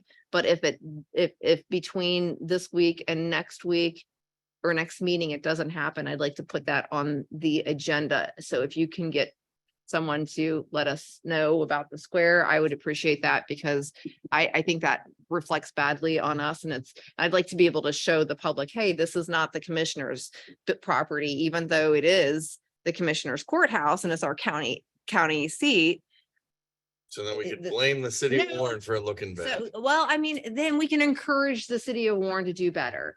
Or we could see if there's any way that we could maybe take it back so that we can actually properly maintain it, because I think our maintenance department does a nice job with the portion that they do. So.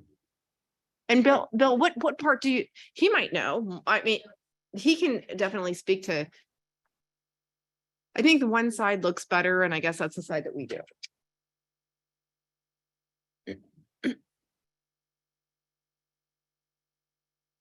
Commissioners, Bill Hart from County Maintenance. Since I've been here for 36 years, Mhm. the knowledge I have is we own within the sidewalk of the perimeter of the courthouse. The sidewalk. Okay, so So corner of the courthouse, the first sidewalk, the bend to the sidewalk and to the front is all we own. I've heard different versions, just the footprint, Now, this we own- part, you know what I mean? we There's own just, From the building to the sidewalk, city from the sidewalk. Here on the square. again, and I We asked have a for, whole records department. We have a whole staff. I Mr. think there's an Littell, echo in here. I'm sure can help us with this. Yeah, so yeah, even if you look at the auditor's website, it'll show you the actual lines. And there you go.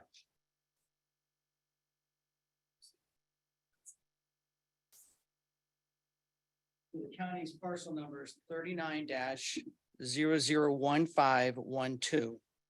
And the city's parcel is 39-005000. So you can look them up and it'll show you the footprint. but there's no title. Yeah, that'll show you what's on the It'll show you audit, the map. footprint. Yeah, it'll show you that, but there's no title. I just would like to see the chain to see who owns and when what was transferred and that type of thing too. If there's any agreements associated. That's just when they built the courthouse in 1895 is, there it is. Someone else told me last night at a historic. What is it, the Heritage House, that it was actually just the footprint and the things were transferred, so. This is easily searched by pulling that up in title search from the recorder. Title I'm sure, search. sure he will help us with that. Okay. Motion from the floor is Ms. Frenchco. Yes. Mr. Cantala Mesa, Yes, whatever we need to do. Mr. Malloy. Yes. Item number 28, to rescind agenda item dated June 1st, 2023, Journal Volume 156, page 25742, appointing Miss Michelle Miller as a member of the Trumbull County Mental Health and Recovery Board for the additional term of Miss Jane Boutwell in Cortland. Miss Miller's term was to commence, and Commissioners, I have a typo. It should be June 20th, 2023, and end June 30th, 2024. Miss Miller she wasn't sworn in, so we're just gonna rescind the item. Motion to approve? Second. Mr. Cantala Mesa, Yes. Mr. Malloy, Yes. Ms. Frenchco. Yes. Item number 29, to reappoint Mrs. Carol Henderson as a member of the Trumbull County Mental Health and Recovery Board for an additional 4-year term commencing July 1st, 2023 and ending June 30th, 2027. Motion to approve? Second. Mr. Cantala Mesa, Yes. Mr. Malloy, Yes. Ms. Frenchco. Yes. Can we move in the bottom one up? Please, before we go into the executive session? Sure. I'll read item number 32 next. We'll Okay. go out of order, and is that Yeah. okay? It is to accept the resignation of Mr. Edgar Agler, a volunteer director of agriculture for the Trumbull County Agricultural and Family Education Center. The Board of Commissioners would like to thank Ed for his many years of faithful and dedicated service to the Ag Center and wish him many years of health and happiness.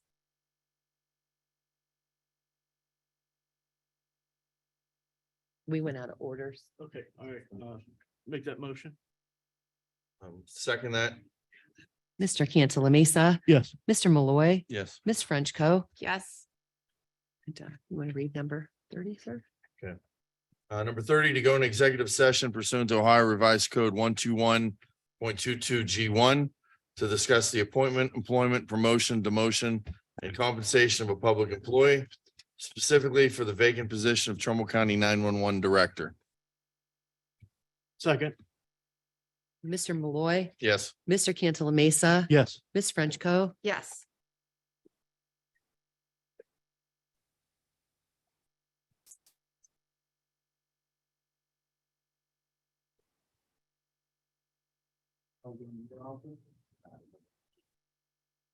Mine's open if you want to go in.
Or you could choose not to. It's all about choice.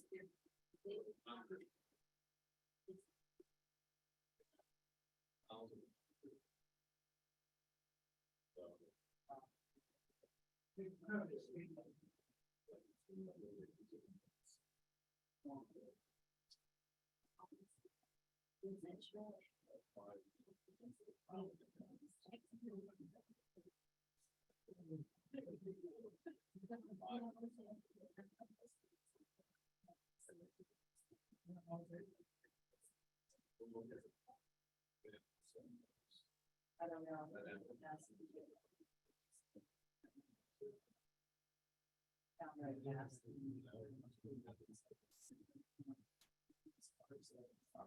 Sitting not really.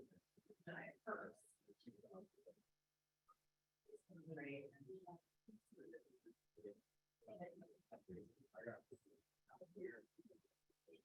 You're the same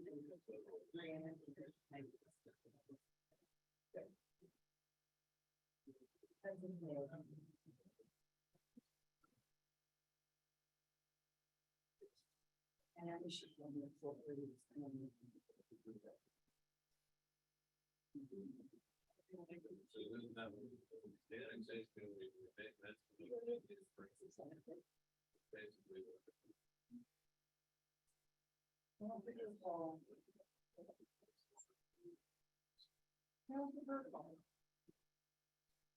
Maybe you'll circumvent an hour and breathing on the phone. Sure you can.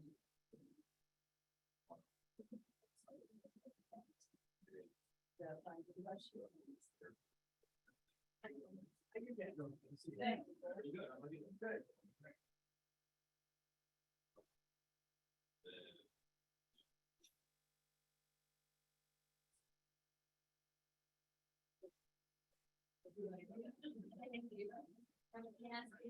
Yeah, I heard it.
Talking about the courthouse where we do it, it's awesome, and we did have a lot here now. So we can do the homeless people who started that is coming out.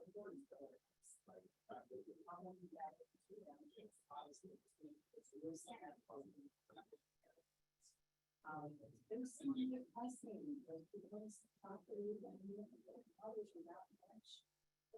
Part and we're staying in the run down, like a little fast, you go, because it just doesn't seem like that explains the benefits silence.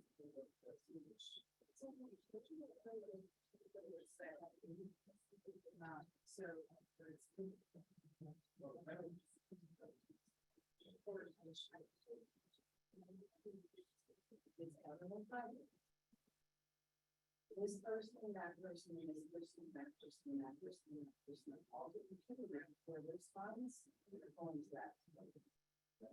So it's also exactly so they can go through that. So you want to talk about why I don't see. But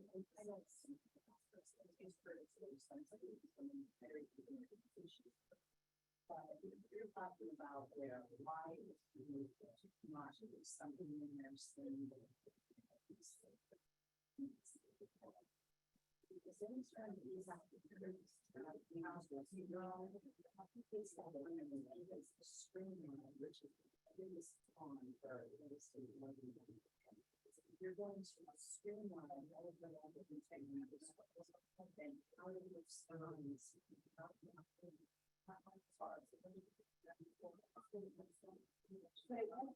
This way, each government part gets their way. And that's always been.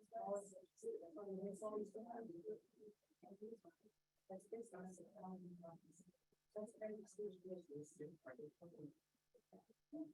very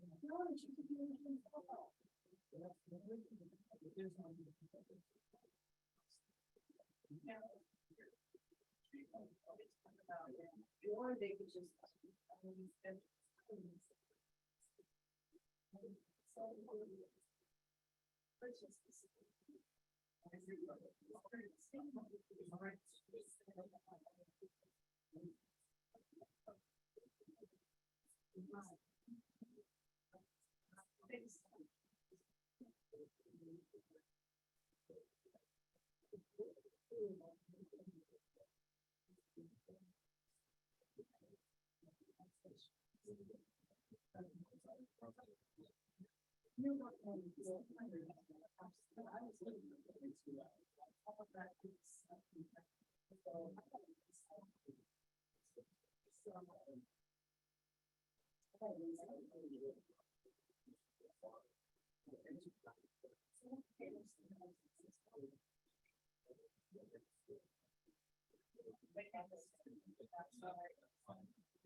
And I went to the insurance too.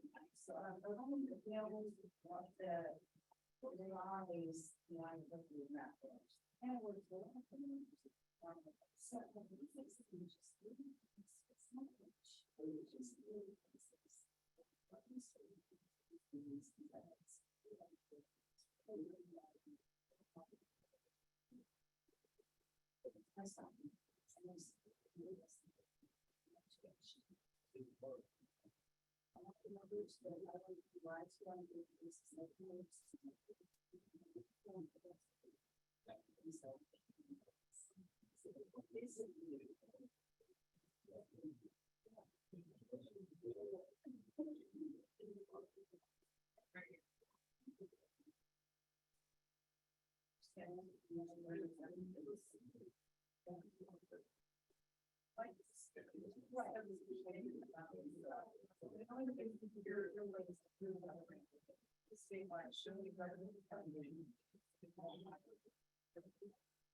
You didn't have to.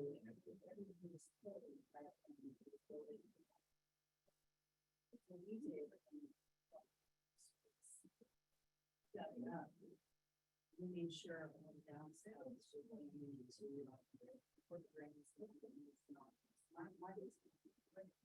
Well, if that's what happens.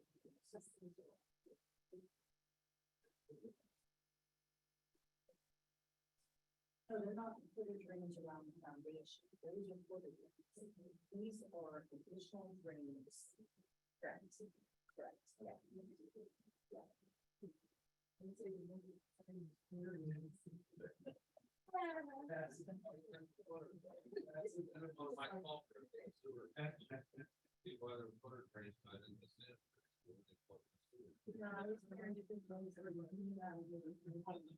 We don't have to use it, right?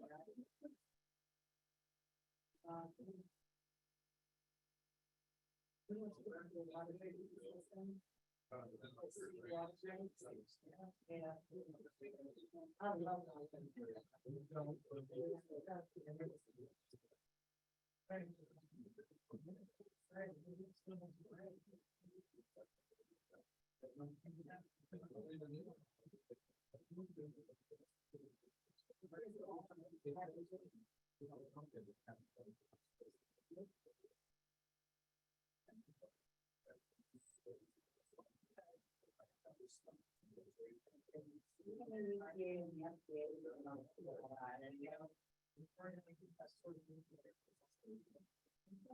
Well, I mean, we should, I don't think so.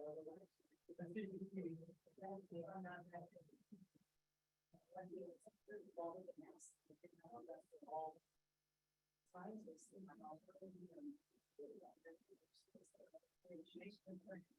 they have that's one. It's the very much that's still good. That's absolutely. No,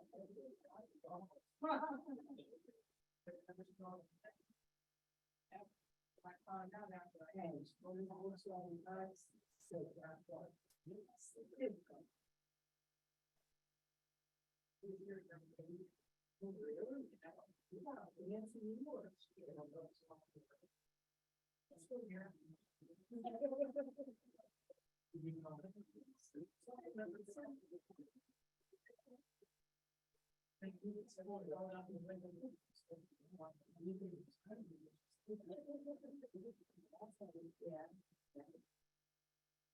I just enjoyed it. Sorry.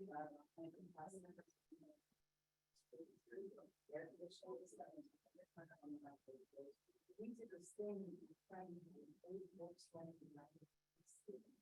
You should be off your wire.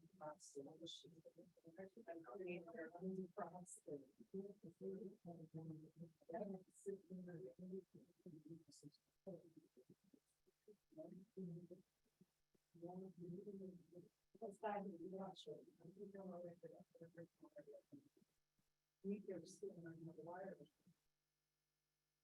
County goes to school on the stuff. But,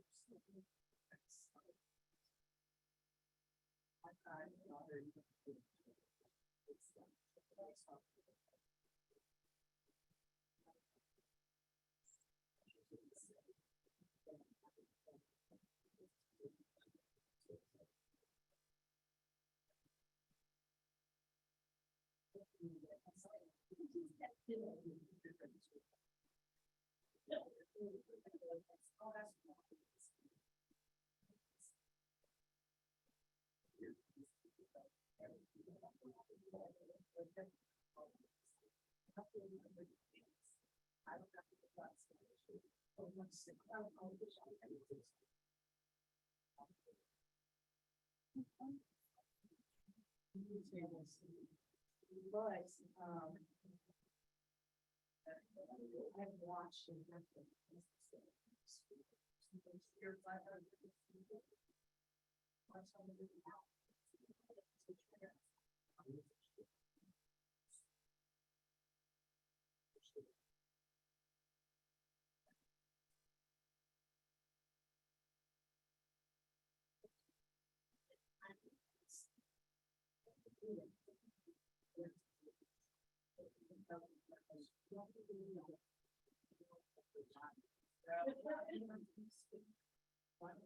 exactly.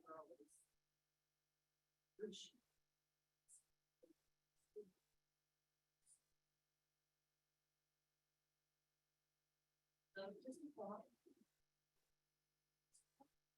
I'm not saying, oh, I'm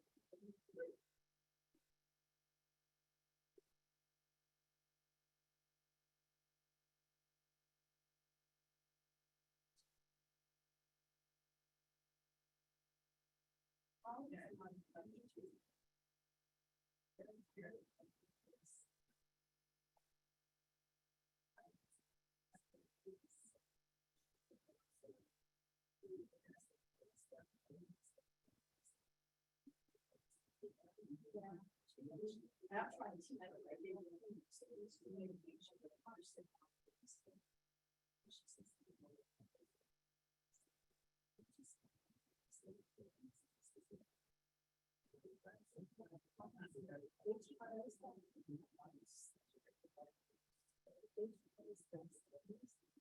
okay.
No, that's the reason.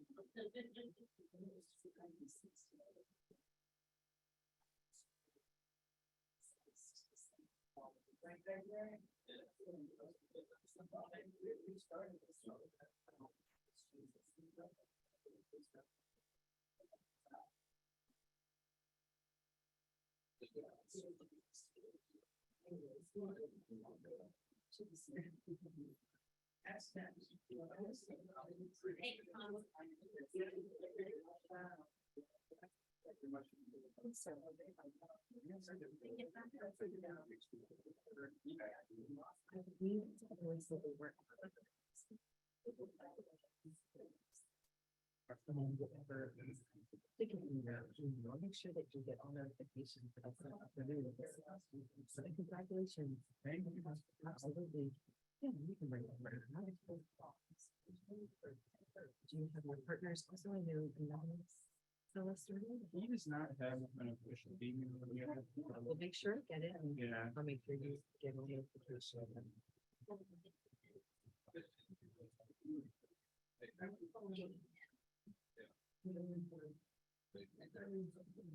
Thank you.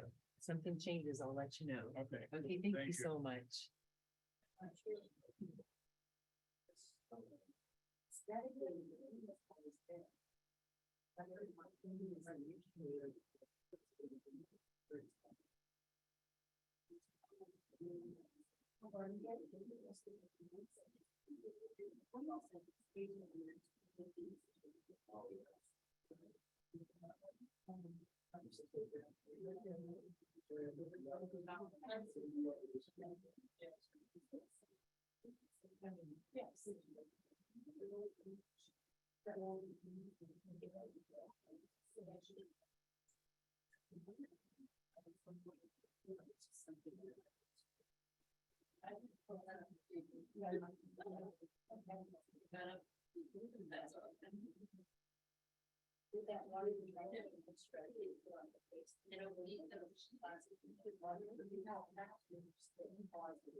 I get a finer speed for bringing it.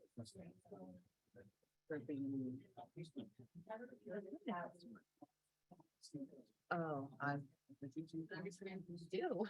I do. So you go find the fee? Just do it for the, That's what my wife, she says, I'm gonna sign up. It's a group of wonderful ladies. It's so healing. It's just the best fitness thing ever. It's just- She's absolutely interested. Oh, Yeah, well, she's write it down. working on her jabs and uppercuts. Is she really? Well, it runs in your family, so I'm sure it's just gonna be a natural, but it's like a functional fitness type Yeah. class. For them. Just have like 5 good ladies. Yeah, she's certainly interested. They are wonderful ladies, Christian ladies, and ladies that just outright, write it down.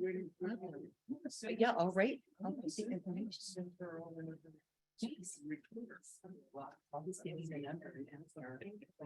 No, I do. I would just go in here and last slide.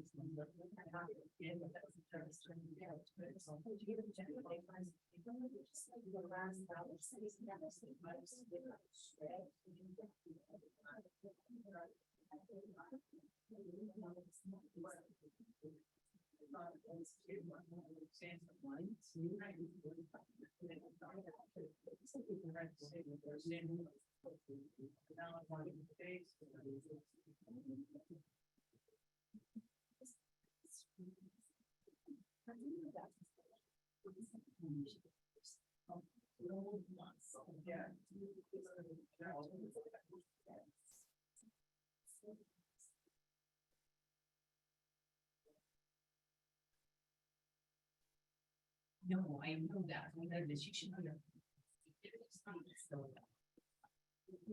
know that. Before me.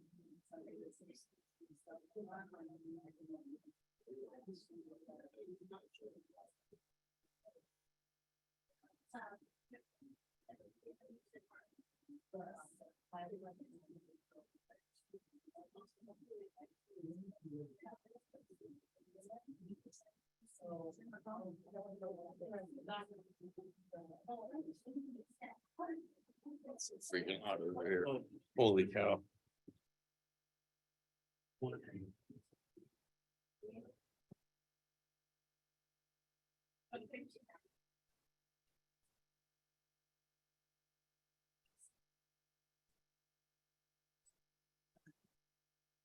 Mr. Malloy, this letter is, you could sign that because we already have that, and I'll get that to Mrs. Orhood. And I don't know if you could announce, Julie Dream has requested if the majority of the board would release a prosecutor's opinion regarding Senate Bill 52. But you would have to ask the board if they don't mind, she needs that prosecutor's opinion. But without the majority, we can't release those, so, thank you.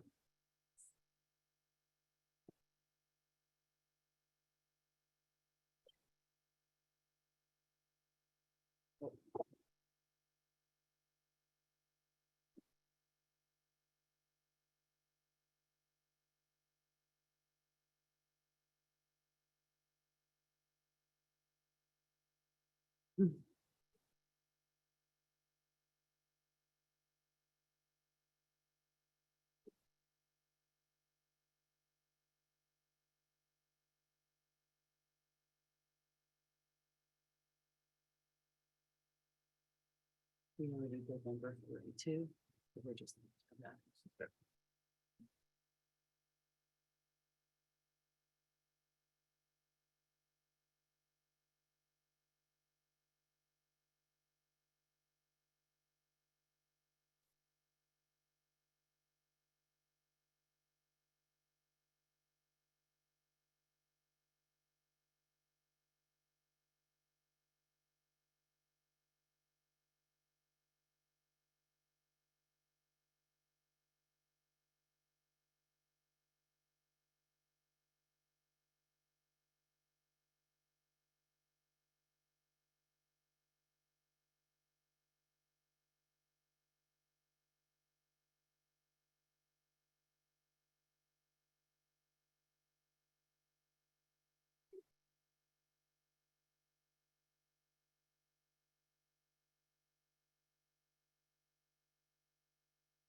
The next item agenda is to reconvene from executive session pursuant to Ohio Revised Code 121.22 G1 to discuss the appointment, employment, promotion, demotion, and compensation of a public employee, specifically for the vacant position of Trumbull County 911 Director.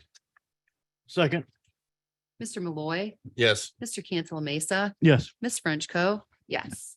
Okay, that concludes our regular agenda items.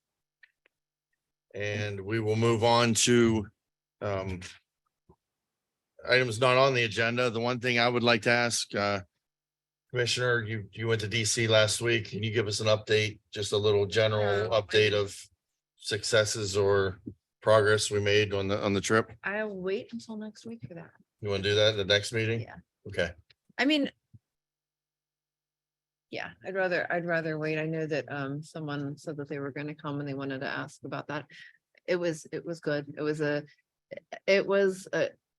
The focus was for the live zone grant and then our Youngstown Air Reserve Station. Adding some missions would be helpful to making sure that we can have continued services, continue to grow at our air station. So one of the things was they added training there last year, and I found out more about what they look at when they're determining where they're going to locate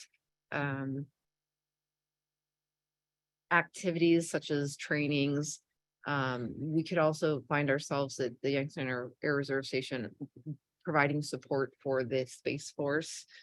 So everything that we do to improve our community also relates to them deciding on selecting YARs as opposed to all the different air bases that are in competition with us. So I have like a list of all that information and what we're in the running for. Some of the things relate, they look largely, which I didn't realize it was such a big thing that they look at, is the livability and the community and what resources and what the area is like for the families of the servicemen and women too. So those are things that we can do as commissioners to make sure that we have obviously job opportunities, transportation, housing, things for spouses and children. And some of the things we can't really control, they're more state legislature things, but I think that we can make sure that they're going on, and that relates to portability of licensures. You might have military families coming in and, a spouse might be a school teacher or a real estate agent or something. And so that reciprocity is important. I addressed, it's nice because we got to see both of the senators, each of the Congress people who came, and they were all like, you could definitely see the difference between JD Vance and Sherrod Brown, but it was really nice to hear them say that on the things that they agree on, they're going to work 100% on. That was actually Vance said. There may be only 10% of things we agree on, but they're going to work towards them for Trumbull County. Bright was there because obviously they're calling us the Voltage Valley instead of the Rust Belt. So we're working on the live zone, and that's going to be a grant that's coming up in 2024. And so we had representatives from Eastgate also advocating for that as well. It was good. The group that went represented our valley really well. I'm thankful that I got to go. Because some of the questions that I asked when I spoke to the general were things just from having that background in military, because you see the elimination of some of the aircrafts and the older models and the things that they're getting rid of. Then my mind start to say, and I asked this question, what are you going to be doing to ensure that we still have jobs there while you're getting rid of those things? Because I saw what happened in the 90s with the reserve units, where they just started disbanding and people were forced into retirement or forced to quit forced to ETS before they retired. There's some other things that petroleum. That was nice to have someone from the Petroleum Institute, because at the same time that we're looking at electric vehicles and solar energy, solar power and battery vehicles and things like that, we also need to make sure that we're not eliminating jobs to create, the example was, we don't want to get rid of 5 other auto manufacturer jobs to create one for electric vehicles, you know, so we had a nice balance by talking to people who were both with the oil and gas industry and energy, which was the panel that we had the second day. The other thing that was really important, I think that Julie Green is gone, and you're familiar with this land use study. Yeah. When we're talking about, Commissioned it. yeah, I'm thankful for the city of Warren that they sent their commitment over. Diana, as these townships are coming in, committing to changing their zoning to make sure that we're doing what's right, that helps us to No, I agree. yeah, but the big thing that the general said that it's the windmills more than anything.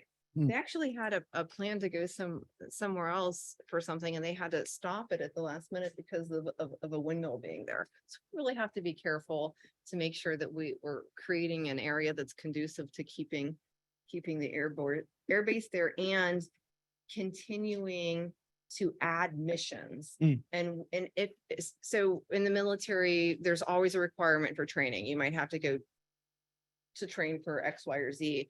And if we can capture our air base as a place to add training locations, then that'll bring people in the Air Force from all over. And at that time, they're tourists too. Yeah. You know, so Can I just add something? sorry. Commissioner? No, no, no, all good stuff. Here to talk. No, all good stuff. Uh-huh. And I'd just like to reiterate what you're saying. I'm glad you went, but our military installation, our YARS is, a lot of people don't realize one of our, leading employers, if not our leading employer now in It is the the Mahoning Valley. Yeah. So, in the whole Mahoning Valley. So you're absolutely right. Adding missions and retaining the current missions that we have, the aerial spray work that we do is vital, because without that mission right now, we would be subject to BRAC, which is base realignment closures. That's what happened Where they come in the around. 90s. Yes. So the more missions and the more you can sustain and the more you can add to the base, the more sustainable obviously the base would be, and the more unlikely would be that BRAC would come in and shut the base down. So Exactly. we're in a good position right now. We got the new C-130Js at the air base. We have a very viable program with the aerial spray, and I have no doubt that we're looking to add different missions. If you go into that facility, anybody as a civilian even, it is first class. If you ever have a chance, they always set up tours. They're good neighbors with our population, and they want to be here for a long period of time.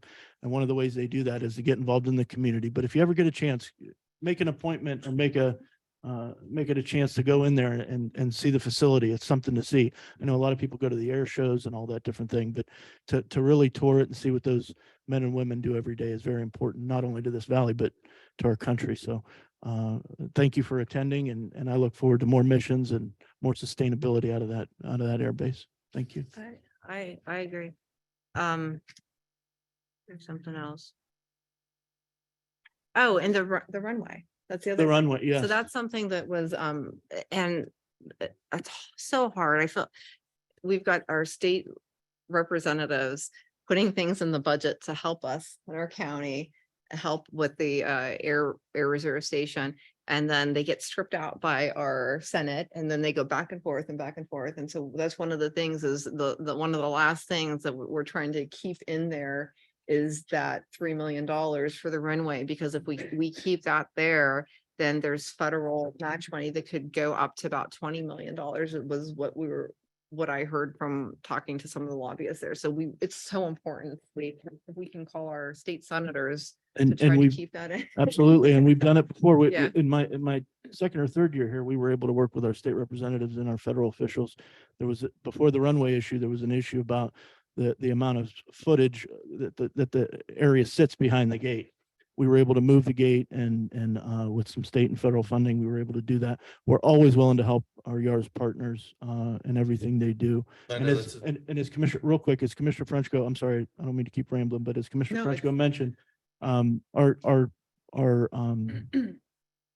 JLUS, our joint land use study, has been so critically important that it's spearheaded by our planning commission to not only identify areas that our surrounding area can help the base as far as compatibility, as far as lighting, different things that help with air traffic and all those different things, and heights and all those different things, and different areas have different requirements. It's needless to say that the Air Force and the Armed Forces like to see that communities are taking an active approach in that. And that's exactly what our planning commission has done. So Yes. hats off to them and Julie Green for And now we're in the installation phase of that. So it's. And not only that with the air base, but I know the Port Authority was in Milwaukee, Wisconsin yesterday, I believe, at a conference, still trying to attract an airline to Trumbull County, and that extended runway, that $3 million project there that we can come up with is crucial not only to the air base, but for us getting in other local flights out of Youngstown. Commercial, yeah. Yep, and they're making good progress with a couple of them from what I heard yesterday. But a lot of it, again, is contingent on us having a long enough runway and the proper repairs, so. But that It's- speaks to the importance of the YARS again. We wouldn't have the potential for everyday flights or flights going out, obviously, without the airbase. Right. The two are inextricably tied, the airport and the airbase. So if we lose the airbase, we lose the airport.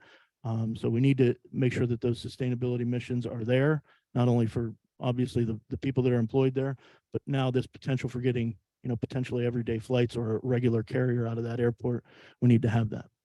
I have a request from Julie Green. She had to leave, but she wanted consensus of the board to ask that the prosecutor's opinion on Senate Bill 52 be released. It was an opinion that they had made for us, and she would like access to it and for it to be released by the commissioners. I'm fine with that, waiving the privilege. Okay. So Senate Bill 52, we can release over to Julie. And that smog was real. The orange haze out there in DC with the air quality was crazy. I almost would have had to stay an extra night. And I want to thank Eddie Colbert's wife, Amanda, for telling me go get on standby. And that's what I did. And there were only two. Actually, I was late. I would have missed it because it wasn't my flight, but because it got delayed and there was 2 extra seats on standby, I was able to get back. There was a literal orange haze in the air because of those fires. It was pretty brutal. But we went and I thank the board for approving me to go. I think it was successful. Thank you. I enjoyed representing the county. Okay, for the good of Trumbull County, anybody from the crowd have anything? Yes, sir, Bill.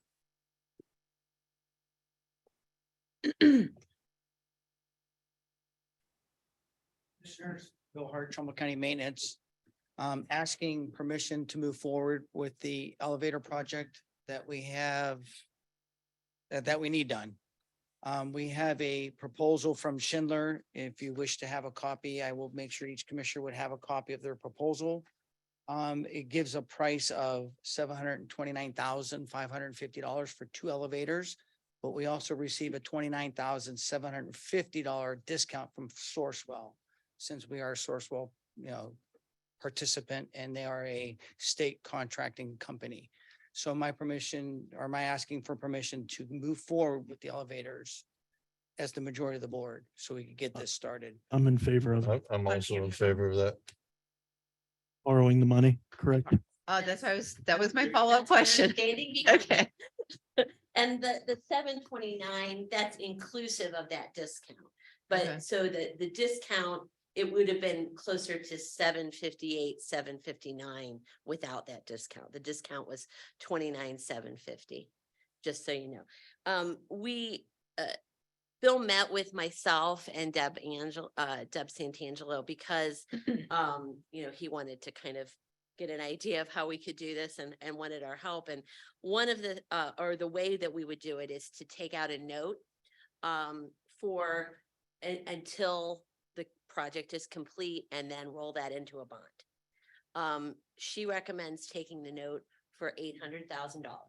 And the reason for that is, although we have this estimate now, we know that sometimes things can change over time, and we want to make sure that we have enough borrowed. Once we would roll it into a bond, if it's hopefully less than that 800,000, we would pay that part of the note with the difference. So the note would get paid, and then we would roll only what we've actually used on the project into the bond. There is a little bit of a time element here, and why we're asking right now to move forward. 2 reasons. One, Bill can explain it. That's the length of how long it will take to get this done. you can't go to elevator depot. These things have to get manufactured and fabricated. It takes a while. And we're looking at once we start the actual process and contract with Schindler, it's gonna be somewhere around 2 years. Because they have to do one at a time, right? So we have an elevator. And so we want to move because of that time element, because as you know, we have one right now. We're hopefully going to have two very soon, but we don't know how long we're going to have two after we have two. So we want to get this moving. This is long overdue. Those elevators are older actually than I am, which is pretty old. And then the other issue at the time is we are looking at within the next few weeks, actually, we've moved it up a little bit so that we can kind of make it for the next meeting.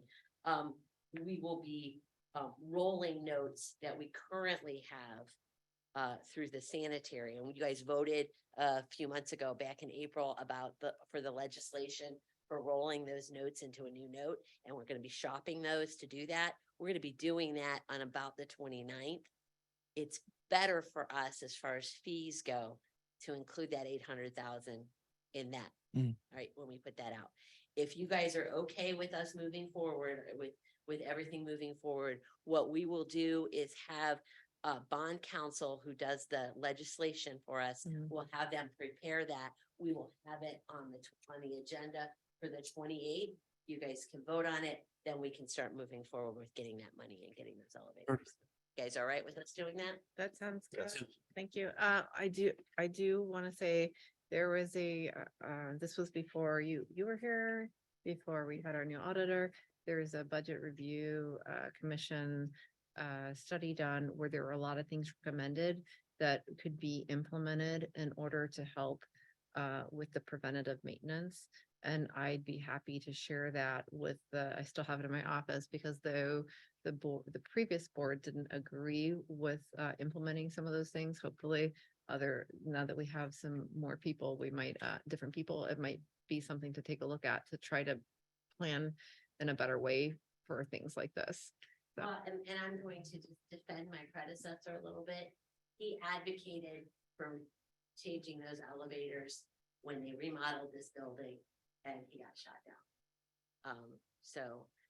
I said that when we get all done with this and we do a ribbon cutting, and Mr. Viviano is still around, he deserves that privilege because he advocated for getting these elevators. I know that in talking to people who come to this building a lot, as well as our staff, it's something that's long overdue. Thank you. Bill, while you're up there, I'd like to ask also, I've talked about the break room Yes. remodel. Yes. If we can get that rolling sooner than later. And I would like consensus of the board. I've had discussions and meetings with AVI about putting a marketplace in there with a kiosk system for the employees to be able to buy not only hot sandwiches, but frozen things that they can put in the microwave. And it's a full marketplace concept that AVI has. I'd like to move forward with AVI. It's no cost to us, but move forward with them as a vendor for that. I'm fine with it. Okay. Okay, So Bill, if we can please sure. start some type of plan. I know we talked about having a little committee. Yes. We had some people volunteer, Yes. but the first thing we need to do is fix that wall. Yes. And then we can start the modifications after that. And I want to know a little bit more about what's been discussed relative to fixing the break room or updating the break room, because we still have major issues in our county buildings. And there's not preventative maintenance, which I still want to make sure that the buildings are graded. And I know that the board didn't agree with that before. But I think that you need to consider that, because that's what prevents us from getting into problems. It's far more important to make sure that we don't have a D-rated fire hazard service panels than our break room being freshened up. So what is going on with those electric service panels that are all over the county? Did those?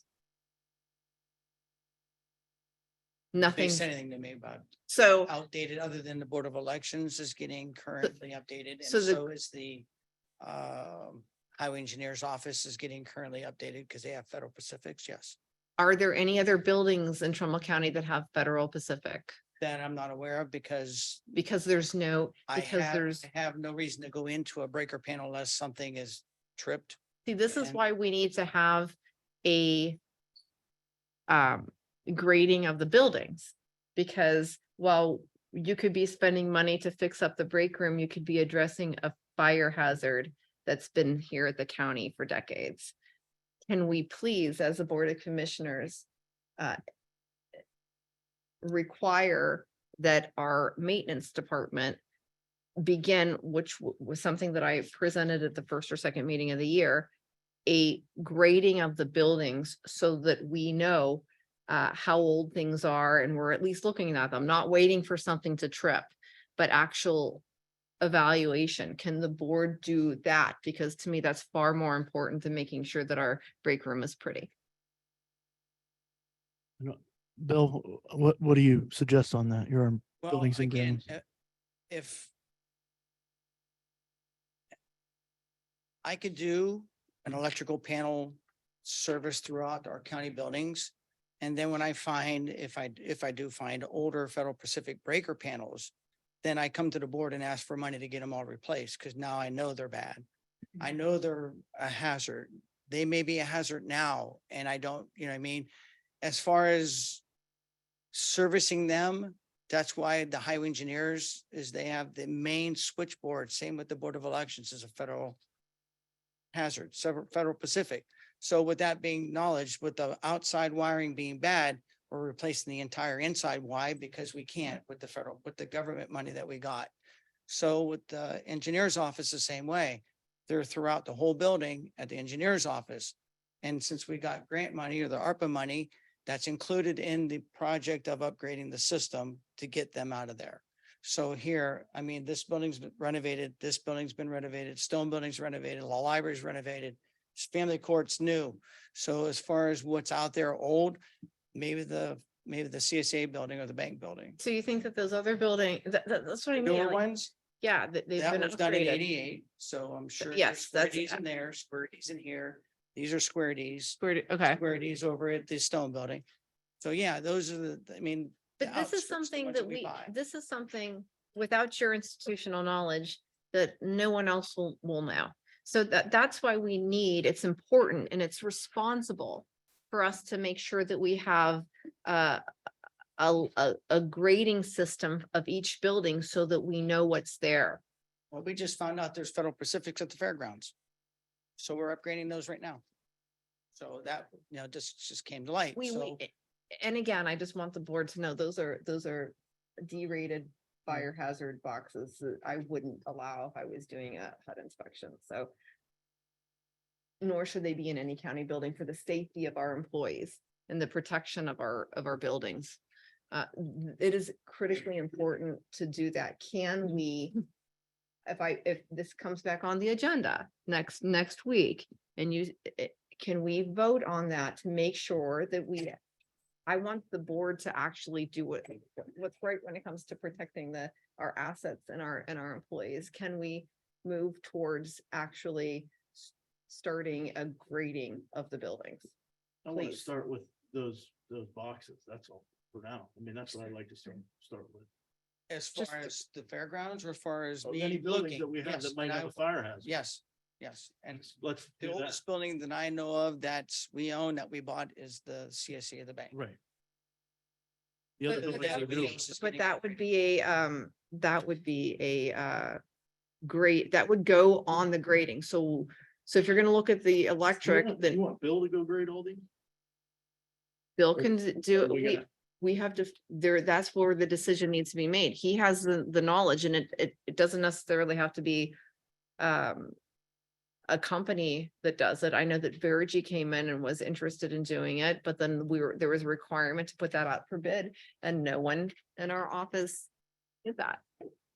Because the prosecutor's opinion said that if they came in and did that, even if it was free of charge, there's still a requirement to do an RFQ. So we could do it that way. We can actually start this. We should have a running list for every building of the items, just like when they were doing the Board of Elections building, there's asbestos on the flooring. And then I was over there, people were panicking because not everyone understands the nature of it. And they think if they're around it, they're gonna somehow get instantly ill. So I said, okay, well, if they're gonna be remediating that, when's the last time these ceiling tiles were installed? Because that's the other place, the usual suspect where you're gonna find that, but there is no document that says, okay, this was updated on this date, this was updated on this date, so that we can look back and make sure that we don't have hazards like that. It's just. Do you keep a maintenance log of some sort? Is there? No, Okay. I've been trying to do this. Okay, since we I'm started. asking a question. Well- Asking a question.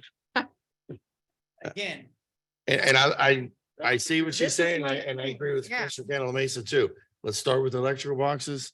And if you could do a full update of county properties on those, then we'll move on to the next one, and then we'll be able to manage that over time. For every of putting building, them there together. should be a log, and if that's the first thing that we're gonna do is look at the electrical systems, that's On- good. But on buildings that we maintain, Yes, not Trumbull County buildings in general. buildings that Because are there's under our, buildings that are all over the place that belong to Trumbull County. And that I don't take care of. on that Verigy list, what, were they on that list too? Which, I mean, Do we you don't remember? I take care of think the MRDD, the building. Okay, That's so those Trumbull weren't, County. those weren't on Take our care of list. CSB, that's Trumbull County. We don't take care of, you know what I mean? Okay, That's where I'm asking. My scope of work is my 22 buildings that we maintain. let's so- start with your scope of work that you maintain. Okay. The other buildings, I wouldn't Those- expect Bill to go into them and those were the ones that I believe were on that Verigy list. And I don't remember. That Okay. was years ago, so now. It was just last year, I think it was. You can ask, It's been 2 years ago, so. Yeah, oh, it's been that long. So my second thing is, why I'm here, is giving an update on the Board of Highway Engineers roof in the Cortland. It is an insurance claim. I'm waiting on the engineer for Corsa, who is the roofing engineer, who came out and looked at it. It's not fixable. It has to be replaced. He is getting with Al and our adjuster, Shane, to see what we got to do to make that happen. Right now, Tom Kleka had evacuated that building because the panels could fall, because now they're saturated with water. Because now we can't. Building held its own since 1957. That's how old that roof is. And the wind sucked it up. Wind damage, it happened. Other than that, we were good until then. so it is an insurance claim. Yes, so Okay. we're waiting to see what funds are going to be for that. So as soon as I find that out, then I will bring that. has there been any engineering work or anything like that relative to that? Any engineering relative to that? The As far estimates, as estimates. Estimates, no, I'm waiting on the insurance come back. Well, it's Yes, probably not, It can't be replaced or fixed. but the issue is, you know, that it's gonna be based on a depreciated value. And so if that's been there since 1950, I'm not anticipating that they're gonna give us too much. And this is another reason why preventative maintenance is important. Because normally the insurance company, if you know, they only replace what's damaged. But they can't replace or fix what's damaged. It all has to be replaced. So I'm waiting on his report.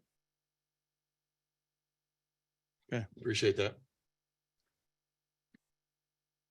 Anybody else have anything for the, Did you, Chris just want a copy of the proposal from Schindler? Yes. Anybody else? Please. Yes. Commissioner? okay, ma'am?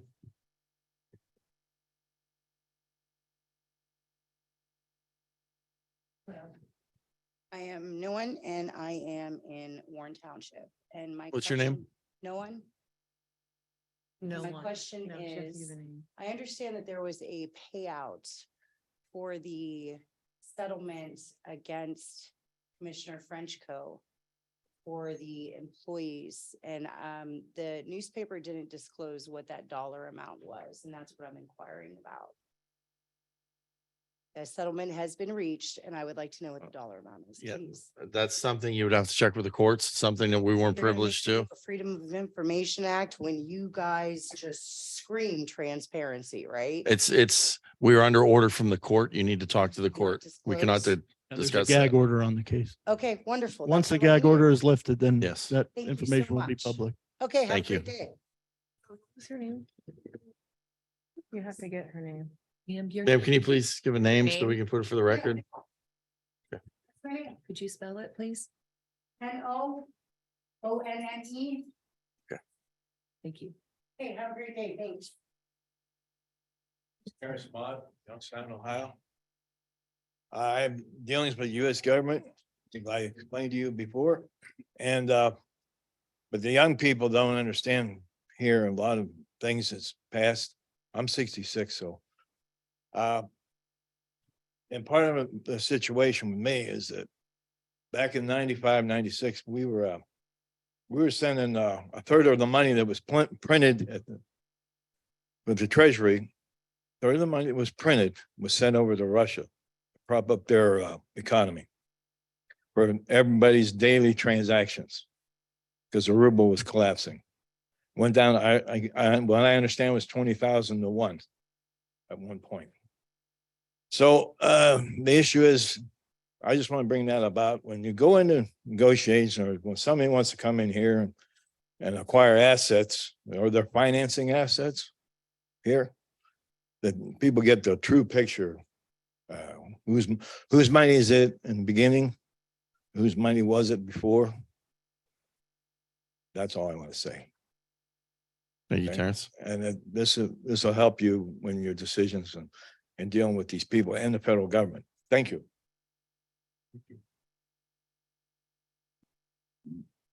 Mr. Shavers?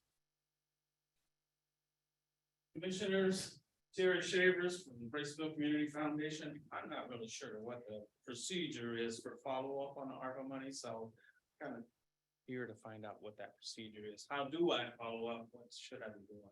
This might not be the right form. No, this is fine. This is fine. You submitted it through the portal. We discussed it in meetings. We've had a couple meetings where it's been discussed. We asked Mr. Masaki to forward that over to Tanya Rogers for her legal opinion. And when it comes back, then we were able to put it on the agenda. It has not come back from her regarding the Braceville's request yet, or your request in Braceville, I should say. Usually she's at about 2 weeks from that. I think we discussed this probably with Mr. Masaki a week or two ago. So as soon as we hear from that, I promise you, it'll be fast tracked right to the agenda for us to make a decision on that. So It'll come from Tanya Rogers in a letter to Mr. Masaki. Mr. Masaki will present it to us. We'll get copies of the opinion via email to all three commissioners. And at that point, any of the commissioners can put it on the agenda for that. It has not come back from legal yet. thank you for that. Thank you.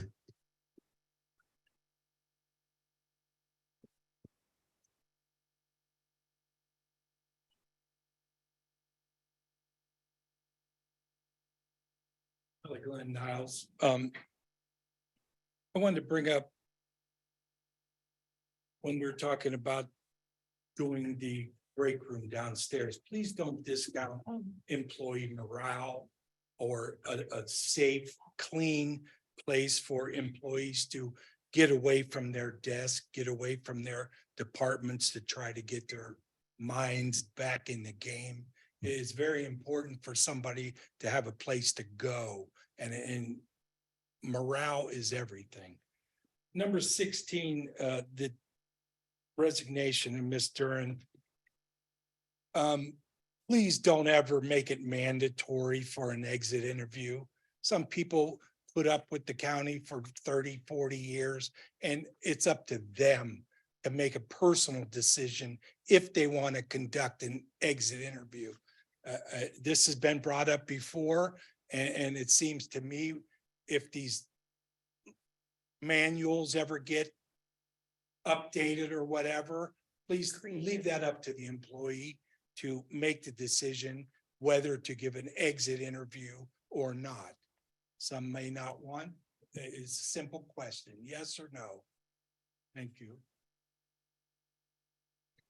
Anybody else? Yes, sir, Mr. Hart. We're breaking this rookie in pretty good today, aren't we?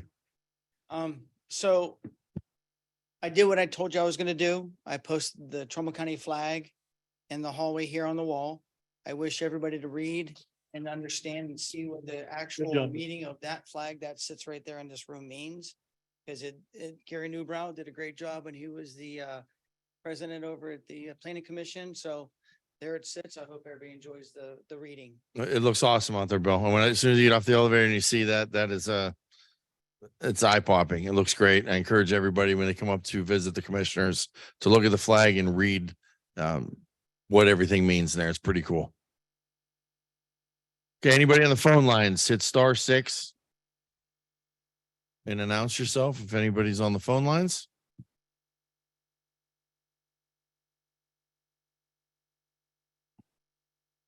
One last chance. Anybody on the phone lines, please hit *6.